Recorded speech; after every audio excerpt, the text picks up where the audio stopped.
आज की इस वीडियो में मैं आपको क्लास 10 एनसीईआरटी हिंदी मीडियम का जो मैथ है उसी का मैं आपको प्रश्नावली 1.1, 1.2, 1.3, 1.4 का आज की इस वीडियो में आपको इकट्ठे सॉल्यूशन कराऊंगा।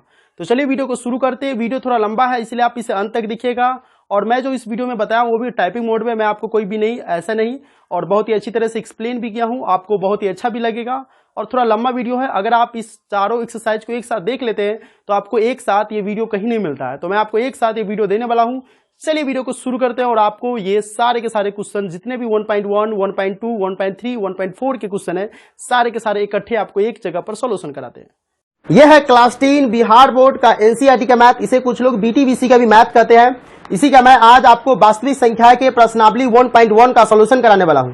प्रश्नावली 1.1 में कुल मिलाकर क्वेश्चन जो है वह 5 है और जैसा कि आप पीछे लैपटॉप देख रहे हैं, इस लैपटॉप पर मैं आपको पूरे क्वेश्चन का फुल एचडी में आपको सॉल्यूशन कराऊंगा। टाइप भी कर लिया हूं और बहुत ही इजी तरीके से आपका थ्योरी भी कंप्लीट करा दिया हूं। और उसमें मैं आपको इस चैप्टर का 1.1 जो चैप्टर है उसका मैं थ्योरी और साथ ही साथ 1 से लेकर के 5 तक जितने भी क्वेश्चन हैं उन सभी का फुल एचडी में आपको सॉल्यूशन करके इस वीडियो में बताया हूं। तो चलिए मैं ले चलता हूं लैपटॉप के स्क्रीन पर और वहां से आपको बताता हूं कि कैसे हमें एक प्रश्नावली 1.1 के पांचों क्वेश्चन को बहुत ही इजी तरीके से हमें सॉल्व करना है। और आपको बता दें कि भारतीय भवन क्लास 10 बिहार बोर्ड का भी अगर आपको मैथ पढ़ना है तो मैं यहाँ आई बटन में लिंक दे दिया हूं, उसका भी मैं सॉल्यूशन करा दिया हूं, उसका भी मैं आपको आई बटन में लिंक दे दूंगा, वहां से जाकर भी देख सकते हैं या फिर डिस्क्रिप्शन में जाकर ही देख सकते हैं। तो चलिए मैं ले चलता हूं प्रश्नावली 1.1 लैपटॉप के स्क्रीन पर और वहां से आपको फुल एचडी में सॉल्यूशन करके बताता हूं। तो मैं आ गया अपने लैपटॉप के स्क्रीन पर और वहां से मैं आपको बिहार बोर्ड क्लास 10 मैथ वास्तविक संख्या एक्सरसाइज 1.1 का सॉल्यूशन तो कराऊंगा ही, लेकिन उससे पहले आपको बता दूं कि इस चैप्टर के कुछ थ्योरी होते हैं, वो थ्योरी अगर आप पढ़ लेते तो आपको ये चैप्टर ऑटोमेटिक फुल एचडी में आपको समझ में आने लगेंगे। तो चलिए मैं आपको बताता हूं कि वो थ्योरी क्या है। ये सारे के सारे सॉल्यूशन करके मैंने रख लिया हूं और मैं आपको बताऊंगा भी और समझाऊंगा भी। तो उससे पहले मैं थ्योरी आपको बता दूं ताकि थ्योरी अगर आपको समझ में आ जाएगा तो ये सारे के सारे आपको ऑटोमेटिक समझ में आएगा, वरना ये सब आपको बाउंस मारेगा। तो चलिए सबसे पहले जो चैप्टर का नाम है वास्तविक संख्याएं, तो मैं आपको बता दूं कि वास्तविक संख्याएं जो होते हैं वो संख्या के अंदर में आते हैं। तो सबसे पहले हम संख्या पढ़ लेते हैं कि संख्या किसे कहते हैं। तो संख्या किसे कहते हैं, इनके प्रकार जैसे कि प्राकृत, पूर्ण, सम, विषम, भाज, अभाज, परिमेय, अपरिमेय, अनुवर्ती, पूर्ववर्ती संख्या आदि सभी को समाहित किया हूं इस वीडियो में और इसमें आपको थ्योरी भी दूंगा। तो संख्या किसे कहते हैं, सबसे पहले जो क्वेश्चन आ रहा है संख्या किसे कहते हैं, इनके प्रकार जैसे कि प्राकृत, पूर्ण, सम, विषम, भाज, अभाज, अपरिमेय, परिमेय, अनुवर्ती, पूर्ववर्ती संख्या किसे कहते हैं, ये सब का मैं इस वीडियो में आपको सॉल्यूशन कराने वाला हूं, इसमें बताने वाला हूं कि क्या किसे कहते हैं और साथ ही साथ आपको सॉल्यूशन भी करने वाला हूं। तो चलिए सबसे पहले हम थ्योरी देख लेते हैं। तो संख्या किसे कहते हैं, तो वह अंक गणितीय मान जिसे हम शब्द, प्रतीक, अंक एवं आकृति के रूप में व्यक्त कर सकते हैं और इसका प्रयोग हम गणना, मापन जैसी क्रिया कर सकते हैं, उन्हें ही हम संख्या कहते हैं। तो संख्या किसे कहते हैं, तो आप समझ गए कि अंक गणितीय मान होता है जिसे हम शब्द में, प्रतीक में, अंक में या आकृति के रूप में व्यक्त कर सकते हैं और इसका प्रयोग हम गणना जैसे गिनती करने के लिए, मापन जैसे मान लीजिए कि लीटर वाला में हो गया तो उसे मापन करने के लिए क्रिया कर सकते हैं, उन्हें हम संख्या कहते हैं। संख्याओं के विभिन्न प्रकार होते हैं। कौन कौन संख्या होते हैं, तो संख्याओं के विभिन्न प्रकार क्रमशः रूप में निम्नलिखित है। वो है प्राकृत संख्या। सबसे पहले हम लोग पढ़ लेते कि प्राकृत संख्या किसे कहते हैं। तो गणना करते समय प्रयोग में आने वाले सभी संख्याएं प्राकृत संख्या होती है। अगर हम गणना का मतलब होता है गिनती करना, तो गिनती हम कर रहे हैं और उसमें जितने भी संख्याएं आ रही सभी प्राकृत संख्या के अंदर में आती है, लेकिन इसमें कंडीशन है, इसमें जो है आपको जीरो शामिल नहीं होता है। अगर हम प्राकृत संख्या पूछे तो प्राकृत संख्या के एक और डिफिनेशन हो सकता है, वो क्या कि गिनती की जितनी भी संख्या होती है सब प्राकृत संख्या होती है, जीरो को छोड़ करके। गिनती की जितनी भी संख्या है सभी प्राकृत संख्या होती है और उसमें जीरो शामिल नहीं रहता। जैसे मैं आपको यहाँ पर दिख रहा होगा कि 1 2 3 4 5 6 7 8 9 10 11 12 से लेकर के संख महासंख तक ले जा सकता है, लेकिन इसमें जीरो नहीं होगा, तो हम उसे प्राकृत संख्या कहेंगे। आगे देख लेते हैं पूर्ण संख्या। यदि प्राकृत संख्या के समूह में जीरो को शामिल कर देते हैं, है तो प्राकृत संख्या, लेकिन प्राकृत संख्या के समूह है उसमें अगर हम जीरो को शामिल कर देते हैं तो हमारा ये क्या हो जाता है, तो इस प्रकार की बने संख्याओं का समय पूर्ण संख्या कहते हैं। जैसे मान लीजिए कि क्या है, ये प्राकृत संख्या का समूह है, हम इसमें अगर जीरो शामिल कर देते तो देखिए जीरो शामिल कर दिए तो ये क्या हो गया, ये पूर्ण संख्या हो गया। तो आपको समझ में आ गया कि पूर्ण प्राकृत संख्या क्या कहते हैं। तो गिनती की संख्या को प्राकृत संख्या कहते हैं जिसमें 1 2 3 4 5 6 7 होता है और पूर्ण संख्या प्राकृत संख्या के समूह में जीरो शामिल कर देते तो पूर्ण संख्या हो जाता है 0 1 2 3 4 5। अगला देख लेते हैं पूर्णांक संख्या। प्राकृत संख्याओं के समूह में प्राकृत संख्या के रचनात्मक तथा धनात्मक दोनों प्रकार के संख्या शामिल हो जाए तो इस प्रकार से बने संख्याओं के समूह को हम क्या कहते हैं, पूर्णांक संख्या कहते हैं। पूर्णांक संख्या में एक्चुअली में होता क्या है कि इसमें प्लस वाला मान भी होता है और माइनस वाला मान भी होता है। तो ये देखिए माइनस वाला मान है और इधर प्लस वाला मान है। तो पूर्णांक संख्या जो होता है वह दो टाइप के होते हैं, उसमें प्लस माइनस दोनों होते हैं, ठीक है। ऋणात्मक मान और धनात्मक मान दोनों होते हैं, तो हम उसे पूर्णांक संख्या कहते हैं। अब सम संख्या किसे कहते हैं, ये तो आप लोग 5, 6, 2, 3 क्लास में ही होंगे तो ये पढ़ लिए होंगे कि वैसी संख्या जो 2 से पूर्णतः विभाजित हो जाए उन्हें सम संख्या कहते हैं। जैसे 2, 4, 8, 10, 12, 22, 20 इस तरह की संख्या होती है जो 2 से पूरा पूरा कट जाए।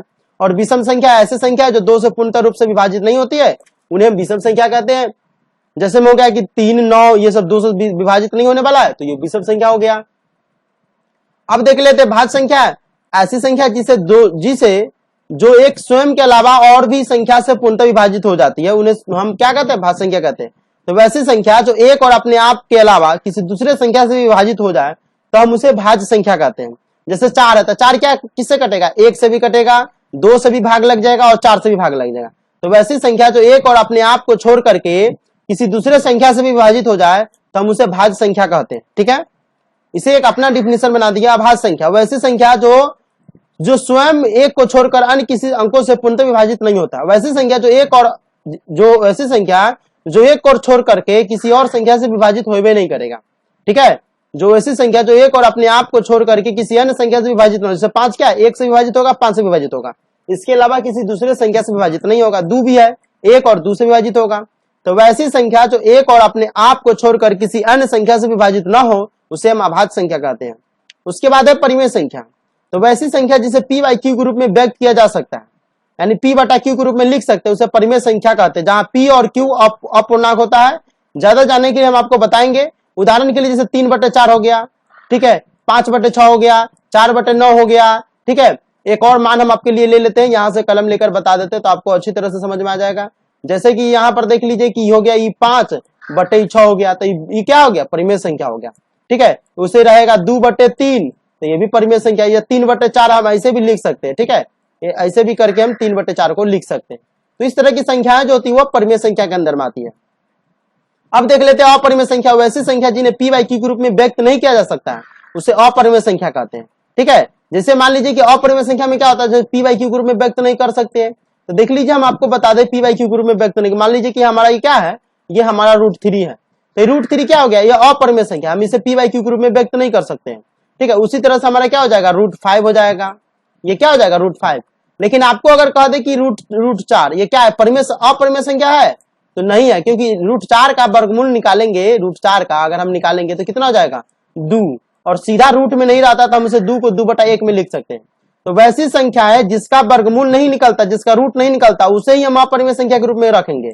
जिसका निकल, जैसे 4 का निकल के आया 2 को हम 2/1 लिख सकते हैं, लेकिन √5 को हम √5/1 नहीं लिख सकते हैं, क्योंकि √5 हमारा अपरिमेय संख्या होता है, इसे p बाई q के रूप में हम व्यक्त कर ही नहीं सकते हैं, ठीक है। चलिए आगे बताते हैं अनुवर्ती संख्या। किसी प्राकृत संख्या के ठीक अगले वाले संख्या उस संख्या का अनुवर्ती संख्या कहलाता है। ये तो 2, 3 का ही सिलेबस है। जैसे 12 का अनुवर्ती कहेगा तो 12 का अनुवर्ती क्या हो गया, 11 हो गया, ठीक है। 11 का अनुवर्ती कहेगा तो 10 हो गया, यानी ये संख्या है उसे पीछे जो संख्या होती है वो हो जाता है अनुवर्ती संख्या, ठीक है। अनुवर्ती संख्या कहलाता है। जैसे 61 अनुवर्ती संख्या है 62 का अनुवर्ती संख्या क्या हो जाएगा, 61 हो जाएगा। तो ये सब हमारा हो गया अनुवर्ती संख्या। अब हम देख लेते हैं पूर्ववर्ती संख्या। पूर्ववर्ती संख्या किसी प्राकृत संख्या का ठीक पहली संख्या उस संख्या का पूर्ववर्ती संख्या कहता है। जैसे मान लीजिए कि पूर्ववर्ती संख्या होता है, पूर्ववर्ती पूर्व पहले वाला, और ये जो था ये अनुवर्ती था। तो अनुवर्ती जो होता है ये इसे पीछे वाला, मतलब सॉरी आगे वाला हो जाता। जैसे मान लीजिए कि 61 का अनुवर्ती संख्या क्या हो जाएगा 62, ये 62 जो है ये आगे है, 61 के बाद वाला है, तो हम इसे अनुवर्ती संख्या कह लेते हैं, अनुवर्ती को ही हम कह लेते हैं, ठीक है। तो चलिए अनुवर्ती संख्या आपको समझ में आ गया होगा। अब हम देख लेते हैं पूर्ववर्ती संख्या। पूर्व मतलब होता है पहले, तो ये क्या होता है, पहले ही आ जाता है, यानी कि इस संख्या से पहले ही आ जाएगा। मान लीजिए कि हमारा जो कहेगा तो 50 पूर्ववर्ती संख्या 51 का, 51 का अगर हमें पूर्ववर्ती संख्या कहेगा तो 50, लेकिन अगर कहेगा कि 50 का अपरवर्ती संख्या, जैसे यहाँ पर क्या था अनुवर्ती संख्या, तो अगर हमें कहेगा कि 50 का अनुवर्ती संख्या क्या होगा तो 51, लेकिन वही कहेगा कि 51 का पूर्ववर्ती संख्या क्या होगा तो 50। तो इस तरह से ये जो था थ्योरी था। अब हम आपको क्या करेंगे, इस चैप्टर जो प्रश्नावली 1.1 है उसका मैं आपको सोल्यूशन करने वाला हूं। अब आपको वो चैप्टर बहुत ही अच्छे तरह से समझ में आ जाएगा। अगर वीडियो पसंद आता है तो वीडियो को लाइक जरूर कीजिएगा और नीचे कमेंट बॉक्स में कमेंट करके बताइएगा कि वीडियो आपको कैसा लगा। कोई भी प्रॉब्लम हो तो आप अपना व्हाट्सएप नंबर इस कमेंट बॉक्स में छोड़ सकते हैं, मैं आप विद इन 24 आवर्स मैं आपसे कांटेक्ट कर लूंगा। तो चलिए मैं आपको बताता हूं कि ये क्वेश्चन सब जो मैं टाइप करके रखा हूं और आपको समझाने के लिए बहुत ही फुल एचडी में और इजी तरीके से वो मैं आपको समझाता हूं। वीडियो के साथ आप बने रहिए। चलिए मैं यहाँ क्वेश्चन पर आ गया हूं। यह है हमारा बिहार बोर्ड क्लास 10 मैथ्स वास्तविक संख्याएं एक्सरसाइज 1.1। कुछ लोग इसे जो है एनसीईआरटी का भी मैथ कहते हैं, कुछ लोग इसे बीटीबीसी का भी मैथ कहते हैं। यानी बीटीबीसी का मतलब बिहार टेक्स्ट बुक कॉर्पोरेशन हो जाता है। तो हम यहाँ पर क्वेश्चन नंबर 1 देख लेते हैं कि निम्नलिखित संख्याओं का महत्तम समावर्तक, महत्तम समापवर्तक को ही हम इंग्लिश में कहते हैं एचसीएफ। एचसीएफ का मतलब होता है highest common factor. Highest common factor ज्ञात करने के लिए यूक्लिड विभाजन एल्गोरिदम का प्रयोग कीजिए। अच्छा एक बात बताइए कि यूक्लिड एल्गोरिदम जो है कहां से आया हुआ? आप लोग यहां पर देख रहे हैं कि यूक्लिड विभाजन एल्गोरिदम है, तो ये एल्गोरिदम है क्या? ये एल्गोरिदम जो देख रहे हैं क्या है, तो मैं इसके बारे में डिटेल्स में बताता हूं कि एल्गोरिदम जो होता है सुपरिभाषित चरणों की एक श्रृंखला होती है जो एक विशेष प्रकार की समस्याओं को हल करने की एक प्रक्रिया या विधि प्रदान करती है। हम उसे विभाजन यूक्लिड विभाजन एल्गोरिदम यानी एल्गोरिदम कहते हैं। शब्द एल्गोरिदम, एल्गोरिदम शब्द जो है 9वीं शताब्दी के एक फारसी गणितज्ञ अल ख्वारिज़मी के नाम से लिया गया है। एल्गोरिदम जो है 9वीं शताब्दी के एक फारसी गणितज्ञ अल ख्वारिज़मी के नाम से लिया गया है। वास्तव में शब्द एल्जेब्रा भी इन्हीं के लिखी पुस्तकों से लिया गया हुआ है। तो आप समझ गए, परिमेका एक सिद्ध किया हुआ कथन होता है। अब परिमेका भी आगे हम आपको बताएंगे। तो परिमेका जो होता है एक सिद्ध किया हुआ कथन होता है, इसे एक अन्य कथन को सिद्ध करने में प्रयोग करते हैं। तो ये सारे के सारे मैं आपको थ्योरी वीडियो में दे दिया हूं, बस वीडियो के साथ बने रहिए। वीडियो थोड़ा लंबा होगा लेकिन आपको प्रश्नावली 1.1 में कभी भी जिंदगी में कभी प्रॉब्लम नहीं करेगा। तो चलिए हम आपको यहाँ पर बता देते हैं कि ये क्या है। तो निम्नलिखित संख्याओं का महत्तम समावर्तक एचसीएफ ज्ञात करने के लिए यूक्लिड विभाजन एल्गोरिदम का प्रयोग करना है। तो हम इसे कैसे प्रयोग करेंगे आपको यहाँ पर दिखा भी देते हैं। तो देखिए सबसे पहला जो क्वेश्चन है वो 135 और 225 है। ये बहुत ही वीवीआई क्वेश्चन है क्योंकि ये कई बार क्वेश्चन पूछे जा चुके हैं। ठीक है, तो इस क्वेश्चन का और दूसरा नंबर और तीसरा नंबर, तो पहले नंबर में 3 क्वेश्चन है, इस तीनों क्वेश्चन का हम सोल्यूशन करके आपको बताते हैं। देखिए यहाँ पर दिया गया है कि दी गई संख्या कितना है, 135 है और 225 है। तो इसमें देखना है कि बड़ा कौन है। तो जो ये देख रहे 225 जो है ना 135 से बड़ा है, तो हम इसे लिखेंगे 225 ग्रेटर देन। इस संख्या को हम इस चिन्ह को क्या कहते हैं, ग्रेटर देन कहते हैं। तो 225 ग्रेटर देन 125, 225 125 बोला गया, 135 से बड़ा है। 225 135 से बड़ा है। अब हम इसे क्या करेंगे, ये जो मान देख रही है सारा का सारा मान आप रफ में कर सकते हैं, जिसे आप रफ में कीजिए। ठीक है, तो अच्छा रहेगा। आप बगल में रफ करके यहाँ पर भी आप इसे कर सकते हैं, लेकिन मैं यहाँ पर कर दिया हूं तो आपको बहुत ही इजी तरीके से समझ में आएगा, नहीं तो बहुत ज्यादा टाइम लग जाता। अब जो बड़ा वाला संख्या है उसमें हम छोटा वाला संख्या से भाग करेंगे। 135 से 225 में हम इसका महत्तम निकालेंगे। क्या करेंगे, महत्तम निकालेंगे, क्योंकि हमारा जो क्वेश्चन कर रहा है कि महत्तम समावर्तक यानी एचसीएफ की मदद से हमें ज्ञात करना है। तो हम इसीलिए क्या करेंगे, इसका महत्तम ज्ञात करेंगे। तो 135 से 225 में भाग करेंगे तो एक मरतबे कटेगा, एक मरतबे में 135, इसे घटाएंगे, 5 में से 5 गया 0 और 12 में से 3 गया 9। अब फिर हम क्या करेंगे, 90 से 135 में भाग करेंगे, मतलब एक तरह से भाग होता है। तो 90 का 90, अब इसमें से घटाएंगे तो 45 बचेगा। 135 में से 90 घटाएंगे 45। अब यहाँ पर जो संख्या फिर हम इसे यहाँ पर लिखेंगे। तो 45 से 90 में भाग करेंगे तो 2 मरतबे 45 दूना 90। इस तरह से ये हमारा मान आ गया। इसे आप रफ में कर लीजिएगा। अब हमें क्या करना है, इसी स्टेप को देख करके हमें लिखना है। स्टेप 1 लिख देना है, दी गई संख्याओं जो है 225 और 135 के लिए यूक्लिड विभाजन परिमेका के प्रयोग से। हम बताएं कि परिमेका क्या है, तो ये सिद्ध करने के कथन होता है। परिमेका के प्रयोग से स्टेप 1 जो हमारा कह रहा है, तो सबसे पहले क्या करना है, हमको बिचला वाला संख्या को उठाना है। कैसे उठाना है, तो 225 है, तो हम यहाँ पर क्या करेंगे, 225 बीच में जो मान रहेगा उसको लिखेंगे 225। अब उसके बाद क्या करेंगे, यहाँ पर देखिए 135 गुने 1 है, तो 135 गुने 1। और नीचा कितना आया था, नीचा जो इसका शेषफल आया था 90 आया था। सबसे पहला जो काम था इतना ही था, तो 90 हम नीचा में लिख दिए। जैसे मान लीजिए कि आपका 135 है। ठीक है, पहला स्टेप में जो रहता है ना, पहला स्टेप में जब मान लीजिए 225 है, तो 225 में भाग करना है। तो 225 में एक मरतबे भाग किए, तो यहाँ पर कितना आ गया, 135 आ गया। ठीक है, अब बचा कितना, तो 90। तो हमें क्या करना है कि ये जो 225 है जिसमें भाग किए, उसको हम इधर बराबर के इधर लिख देंगे बाएं साइड में। अब इधर लिखेंगे 135 और इधर लिखेंगे गुना, 135 गुने 1 और प्लस में 90। तो ये पहला स्टेप में था पहला। अब जो हमें दूसरा स्टेप में क्या करना है, स्टेप 2 में अब इसे 135 में भाग दिया हुआ, तो दूसरा स्टेप में क्या करेंगे, 135 और 90 के लिए यूक्लिड विभाजन के प्रयोग से हम क्या करेंगे, 135 बराबर क्या करेंगे 90, 90 गुने 1 प्लस में 45, 90 गुने 1 प्लस में 45 हो गया। यहां तक आपको ठीक है। अब चलिए हम आपको बताते हैं तीसरा स्टेप में क्या है, ये 90 है, 90 से 45 में भाग किया गया, तब तीसरा स्टेप में क्या लिखेंगे, 90 बराबर 45 गुने 2 प्लस में 0।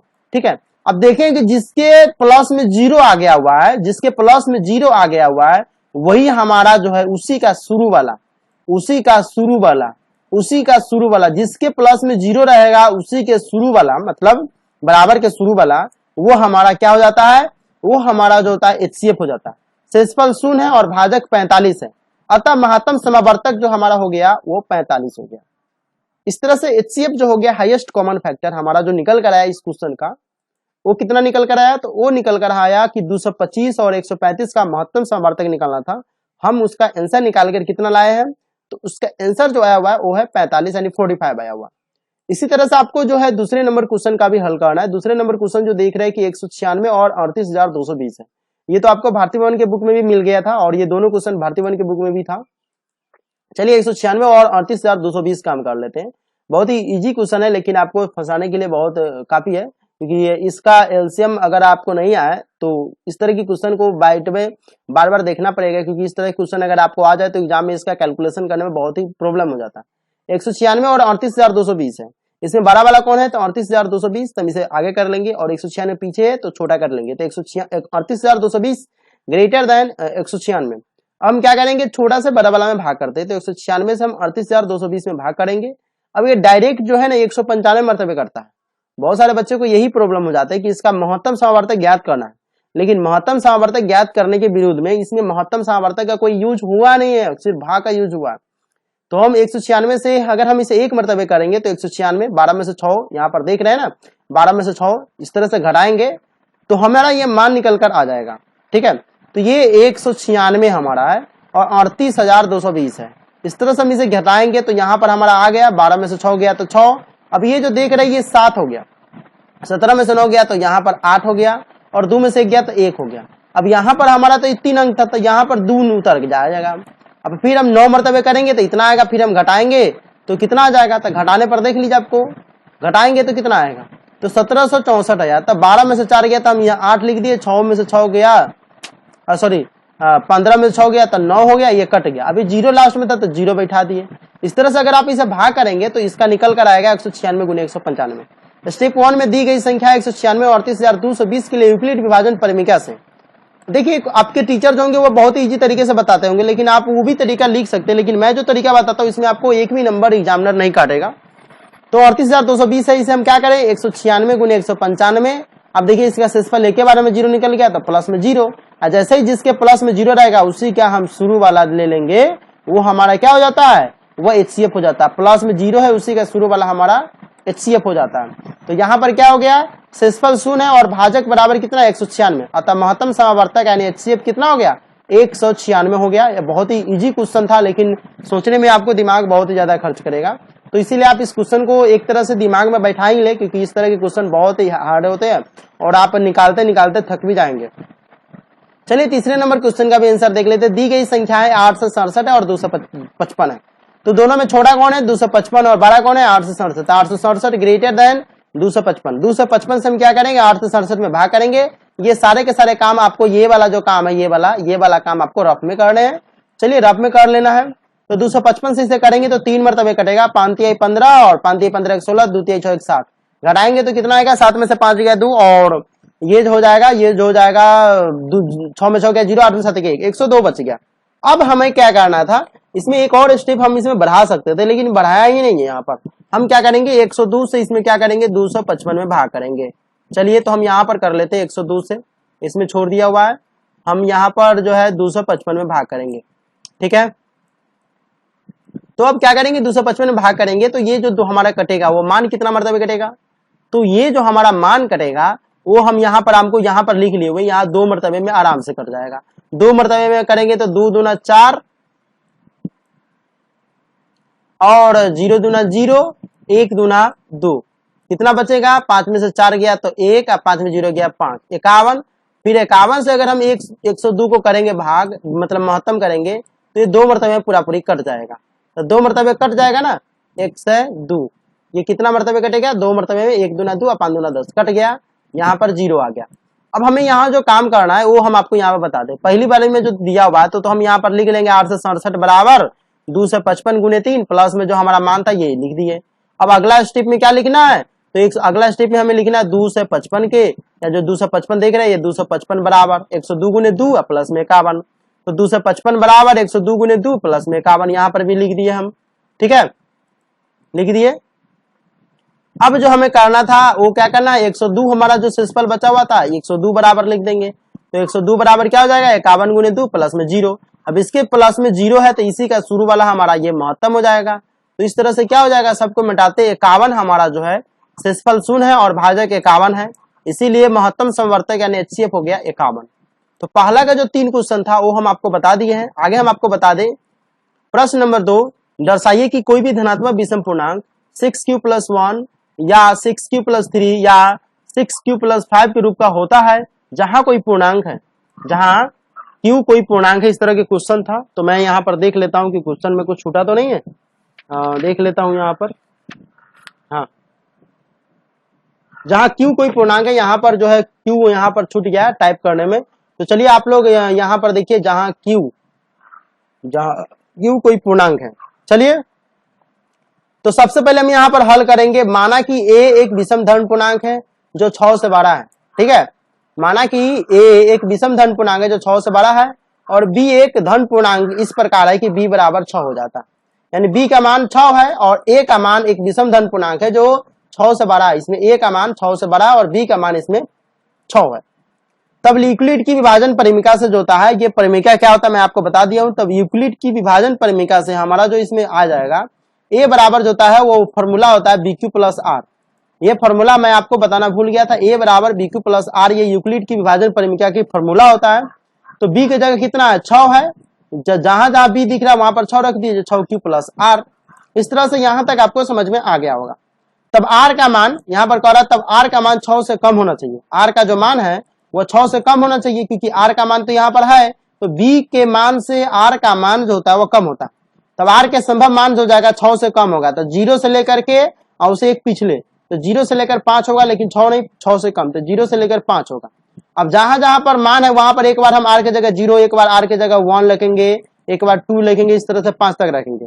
तब a बराबर क्या होगा, एक बार 0 रखे r की जगह तो 6q + 0, 1 रखे तो 6q + 1, 2 रखे तो 6q + 2, 3 रखे तो 6q + 3, इस तरह से 6q + 4, 6q + 5 इस तरह से हो जाएगा। मान हम r की जगह चेंज करते जाएंगे, सब मान को चेंज किया था। अब यहां पर लिखेंगे चूंकि a एक विषम संख्या है अतः a बराबर 6q + 0, 6q + 2 और 6q + 4 नहीं हो सकते हैं। क्यों नहीं हो सकते, क्योंकि कह क्या रहा है कि विषम संख्या के लिए ये, क्योंकि ये राशियां जो है 2 से विभाज्य हो जाएगा और सम संख्या के लिए है, इसीलिए ये सब जो है संख्या नहीं हो सकता है। अतः तब हम विषम संख्या के लिए क्या होगा, a बराबर 6q + 1, 6q + 3 और 6q + 5 होगा। अगर सम संख्या के लिए कहता तो हम यहाँ पर ये वाला लिखते, a बराबर 6q + 0, 6q + 2, 6q + 4। देखिए क्वेश्चन में आपको और अच्छी तरह से समझा दूं। अगर इसमें कह रहा है कि दर्शाइए कि कोई भी धनात्मक विषम पूर्णांक 6q + 1, 6q + 3 या 6q + 5 के रूप का होता है जहां q एक पूर्णांक है, तो ये विषम संख्या के लिए कह रहा है, तो हम यह प्रूव करके बता दिए। तो विषम संख्या के लिए कह रहा है इसीलिए हम इसे प्रूव किए हैं, इसे किए हैं। लेकिन इसी में कहता विषम संख्या के लिए न कह करके यहाँ पर कहता है कि दिखाइए कि कोई भी धनात्मक यहाँ पर कहता सम पूर्णांक 6q + 0, 6q या 6q + 2 या 6q + 4 का रूप का होता है कि नहीं, जहां q एक पूर्णांक है। तब हम यहाँ पर क्या करते, तब हम यहाँ पर ये वाला मान को दर्शाते और यहीं तक ले हमारा हो जाता।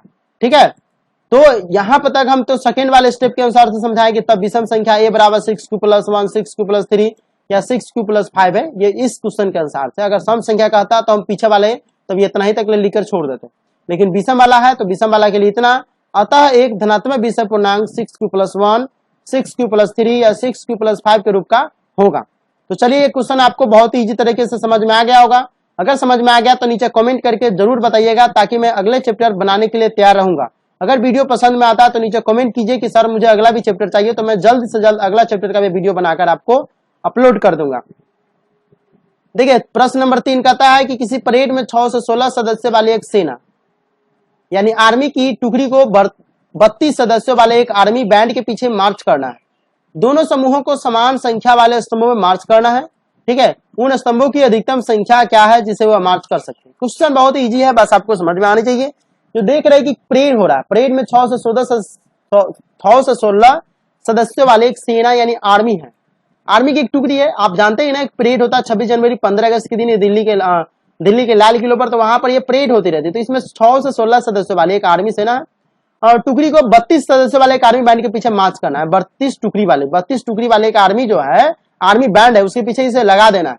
दोनों समूहों को समान संख्याओं वाले स्तंभों को मार्च करना है। तो उन स्तंभों की अधिकतम संख्या क्या होगी जिसे वो मार्च कर सकते हैं। यानी 32 समय से क्या करना है, महत्तम समवर्तक ज्ञात करके इसे निकाल देना है।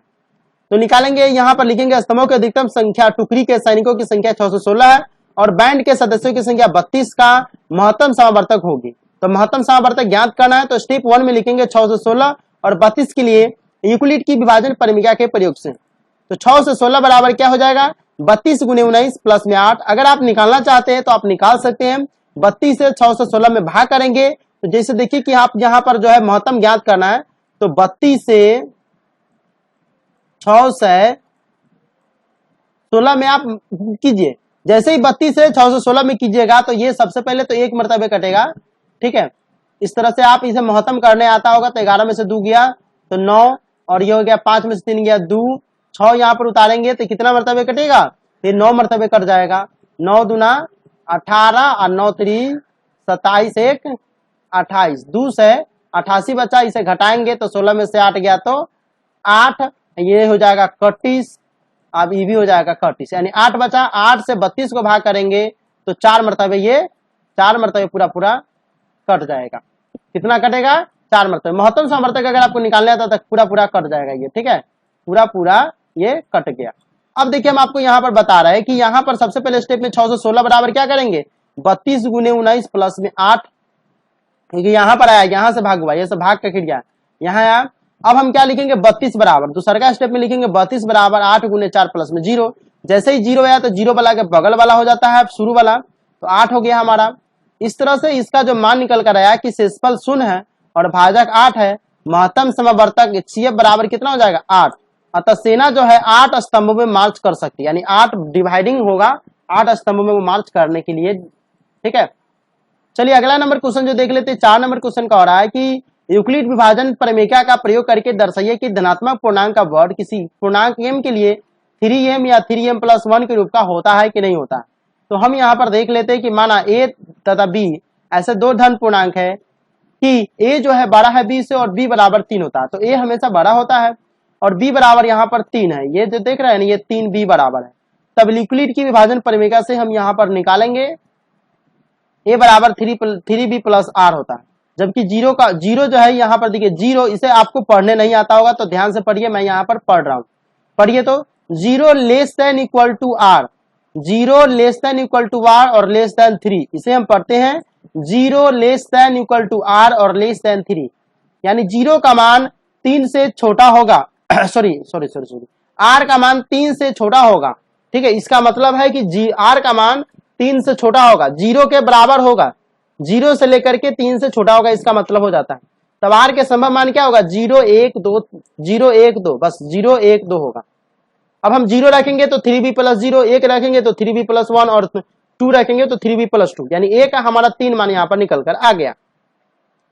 अब हम क्या करेंगे, तब a² बराबर 3b+0 का स्क्वायर। अब हम करेंगे, अगर 0 रख दिए तो इसका स्क्वायरिंग करना है ना, हमें करना है कि सम उसका वर्ग, इसका करेंगे तो 3b+1 का स्क्वायर, इसको करेंगे तो 3b+2 का स्क्वायर। अब इस दोनों का स्क्वायरिंग कर दी, क्यों, क्वेश्चन में क्या कह रहा है कि धनात्मक पूर्णांक का वर्ग कह रहा है, वर्ग किसी पूर्णांक m के लिए 3m या 3m+1 के रूप का होता है कि नहीं होता है, ये हमें करना है। तो इसीलिए हम क्या करेंगे, इसका वर्ग कर दिए। अब वर्ग कर देंगे तो चलिए इसका निकाल कर हम यहाँ पर निकालते हैं। तो 3b+0, a+b का होल स्क्वायर आपको आता है ना, तो यहाँ पर देखिए आता होगा तो आपको मालूम चल जाएगा। तो इसमें 0 है तो 0 का तो कोई वैल्यू नहीं होगा, 9b² में से 3 को कॉमन ले लेंगे तो 3b² हो गया। ठीक है, अब हम यहाँ पर देख रहे हैं ये वाला के यहाँ पर लाए मान। ठीक है, 3b+1 का होल स्क्वायर, तो 3b+1 का होल स्क्वायर का मतलब होता है a+b का होल स्क्वायर नहीं आता, तो देखिए मैं यहाँ पर लिख देता हूँ, a+b का होल स्क्वायर जो होता है वो क्या होता है, कुछ लोग को आता होगा, कुछ लोग को नहीं आता, तो मैं आपको बता दूं कि ए स्क्वायर प्लस में 2ab प्लस में 2ab प्लस में जो होता है वो होता है बी स्क्वायर। क्या होता है? B square. इसी के आधार पर आपको बनाना है। तो देखिए 3b है तो पहले इसका स्क्वायर किया, 3b का करेंगे तो 9b स्क्वायर, उसके बाद 2 तो 2 गुने 3 तो 2 2 3 6, 6b या 1 से गुना करेंगे तो कोई फर्क नहीं पड़ेगा, तो चलिए 6b। अब कह रहा बी स्क्वायर तो बी है 1, 1 का स्क्वायर करेंगे तो 1 ही रहेगा। इस तरह से क्या हो जाएगा, इसमें 9b स्क्वायर 6b है, ठीक है। तो इस दोनों में हमारा कॉमन जो हो जाएगा 3 कॉमन होगा, तो 3 कॉमन कर लिए तो 3b स्क्वायर प्लस में 2b या प्लस में 1 था तो 1 इसे हम लिख दिए, ठीक है। तो यहाँ पर क्या हो जाएगा 9b स्क्वायर 6b प्लस 1 बराबर 3 into 3b square plus 2b plus में 1, ये कोष्ट में बाहर कॉमन है, ठीक है। अब हम इसका जो देख रहे हैं इसका यहाँ पर नीचा लाए हैं, ठीक है। तो चलिए हम नीचा वाला में देख लेते हैं 3b प्लस 2 का होल स्क्वायर, तो ए का स्क्वायर करेंगे 3b प्लस 2 का स्क्वायर में, तो ए का स्क्वायर हो जाएगा 3b स्क्वायर, उसके बाद 2 तो 2 3 6 और 6 दूना 12 तो 12b प्लस में b स्क्वायर, तो 2 का स्क्वायर करेंगे तो 4। इस तरह से इसमें भी हम कॉमन ले सकते हैं, तो कॉमन हम इस दोनों में से सिर्फ लेंगे, ठीक है। और इसको भी हम कर सकते हैं डिवाइडिंग करके, ठीक है। तो चलिए हम कर लेते हैं। सबसे पहले 9b स्क्वायर प्लस में 12b और 4 है तो 3 प्लस में हम इधर 1 कर देंगे। अब हम 3 कॉमन लेंगे, तो 3 कॉमन लेंगे तो 3b स्क्वायर प्लस में यहाँ पर क्या हो जाएगा 3 चौका 12 प्लस में 1 हो जाएगा, प्लस में 1, ये लास्ट में 1 बचेगा। अब हम देख रहे हैं कि तीनों का हमें स्क्वायर निकाल लिए, तीनों का स्क्वायर निकालने के बाद हमारा जो काम है यहाँ पर कि ए स्क्वायर के सभी विस्तारों से स्पष्ट है कि ए स्क्वायर 3 से विभाजित होता है। ए स्क्वायर देखिए 3 से क्यों विभाजित होता है, देखिए इसमें भी 3 है, इसमें भी 3 है और इसमें भी 3 है, तो ए स्क्वायर जो है वह 3 से विभाजित हो जाएगा और शेषफल 0 बचता है या 1 बचता है। किसी में शेषफल जो हमारा 0 बचता है, किसी में 1 बचता है, तो इस तरह से हम यहाँ पर निकालकर मान स्पष्ट कर लिए। अब देखिए कि ए स्क्वायर बराबर 3m प्लस 0 या 3m प्लस 1, किसी में क्या होता है शेषफल 0 बचता है, किसी में 1 बचता है, तो ए स्क्वायर का मान 3m प्लस 0 या 3m प्लस 1 हुआ। अतः किसी धन पूर्णांक का वर्ग किसी पूर्णांक m के लिए 3m का मतलब क्या होता है, 3m का मतलब ही हुआ 3m प्लस 0, क्योंकि 0 जोड़ने पर तो कोई संख्या में फर्क ही नहीं पड़ेगा, तो 3m या 3m प्लस 1 का रूप का होता है। तो चलिए ये क्वेश्चन भी आपको समझ में आ गया होगा। अगर समझ में आ रहा तो नीचे कमेंट करके बताइएगा कि अगला चैप्टर का भी वीडियो आपको हम इसी तरह से बना कर दे कि नहीं दे। अगर दे तो आप नीचे कमेंट बॉक्स में यस करिएगा, और कोई प्रॉब्लम हो तो आप अपना व्हाट्सएप नंबर नीचे कमेंट बॉक्स में जरूर कीजिएगा। देखिए क्वेश्चन नंबर 5 कह रहा है कि यूक्लिड विभाजन प्रमेय का प्रयोग करके दर्शाइए कि किसी धनात्मक पूर्णांक का घन 9m या 9m प्लस 1 या 9m प्लस 8 का रूप का होता है कि नहीं होता। बस बहुत इजी तरीका है, अगर आपको समझ में आ गया होगा। तो सबसे पहला जो हमारा काम होता है कि माना कि a तथा b दो ऐसे धन पूर्णांक है जहां a बड़ा है b से और b बराबर 9, जो इसमें मान दिया रहेगा ना वही b का मान होता है। जैसे 9m है, 9m प्लस 1 है, 9m यहाँ पर भी है तो 9 यहाँ पर b का मान हो जाएगा और a का मान यहाँ पर, पहला लाइन यही होगा। तब यूक्लिड की विभाजन परिमेय से a बराबर जो होता है 9b प्लस r होता है, 9b प्लस r हो जाएगा, a बराबर 9b प्लस r। अब r का मान जो है 9 से कम होना चाहिए, कभी भी b r का मान जो होता है वो b से कम होता है और b का मान a से कम होता है। देखिए मैं आपको बता दूं, a का मान हमेशा जो होता है वह b से बड़ा होता है और b का मान हमेशा जो होता है वह r से बड़ा होना चाहिए, ठीक है। तब ये रूल का पालन करता है, तो इस तरह से होता है। तब r के संभव मान क्या हो जाएगा, r का मान जो होता है 0 से लेकर 8 तक होगा, 9 तक नहीं, 0 से लेकर 8 तक। अब हम क्या करेंगे, यहाँ पर मान जो है इसमें पुट करते चलेंगे, क्योंकि 0 तो 9b प्लस 0 होगा, 1 रखेंगे तो 9b प्लस 1 होगा। इस तरह से यहाँ पर हम मान पुट करते चलेंगे। a बराबर होगा 9b प्लस 0, a बराबर हो जाएगा 9b प्लस 1, जब 1 रखेंगे 2 रखेंगे तो 9b प्लस 2, 3 रखेंगे तो 9b प्लस 3, 4 रखेंगे तो 9b प्लस 4, 5 रखेंगे तो 9b प्लस 5। इस तरह से 9b प्लस 8 तक ले आ जाएगा मान पुट करने पर। अब लिखेंगे जब a बराबर 9b प्लस 0 हो तो aq बराबर हम इसका मान कैसे ज्ञात करेंगे। तब हम क्या करेंगे, ab यहाँ पर जो एक दिख रहा है 9b प्लस 0 है, तो aq का मान हमें ज्ञात, क्यों कि क्वेश्चन में कह रहा है कि प्रयोग करके दिखाए कि यूक्लिड विभाजन का प्रयोग करके किसी धनात्मक पूर्णांक का घन, यहाँ पर वहां पर वर्ग था, वर्ग का मतलब स्क्वायर होता है और घन का मतलब क्यूब होता है, मतलब पावर में 3। इसीलिए हम यहाँ पर क्या किए हैं, तो यहाँ पर देख रहे हैं कि जब हम 0 लिए हैं तो 9b प्लस 0 हो जाएगा यहाँ पर, ठीक है।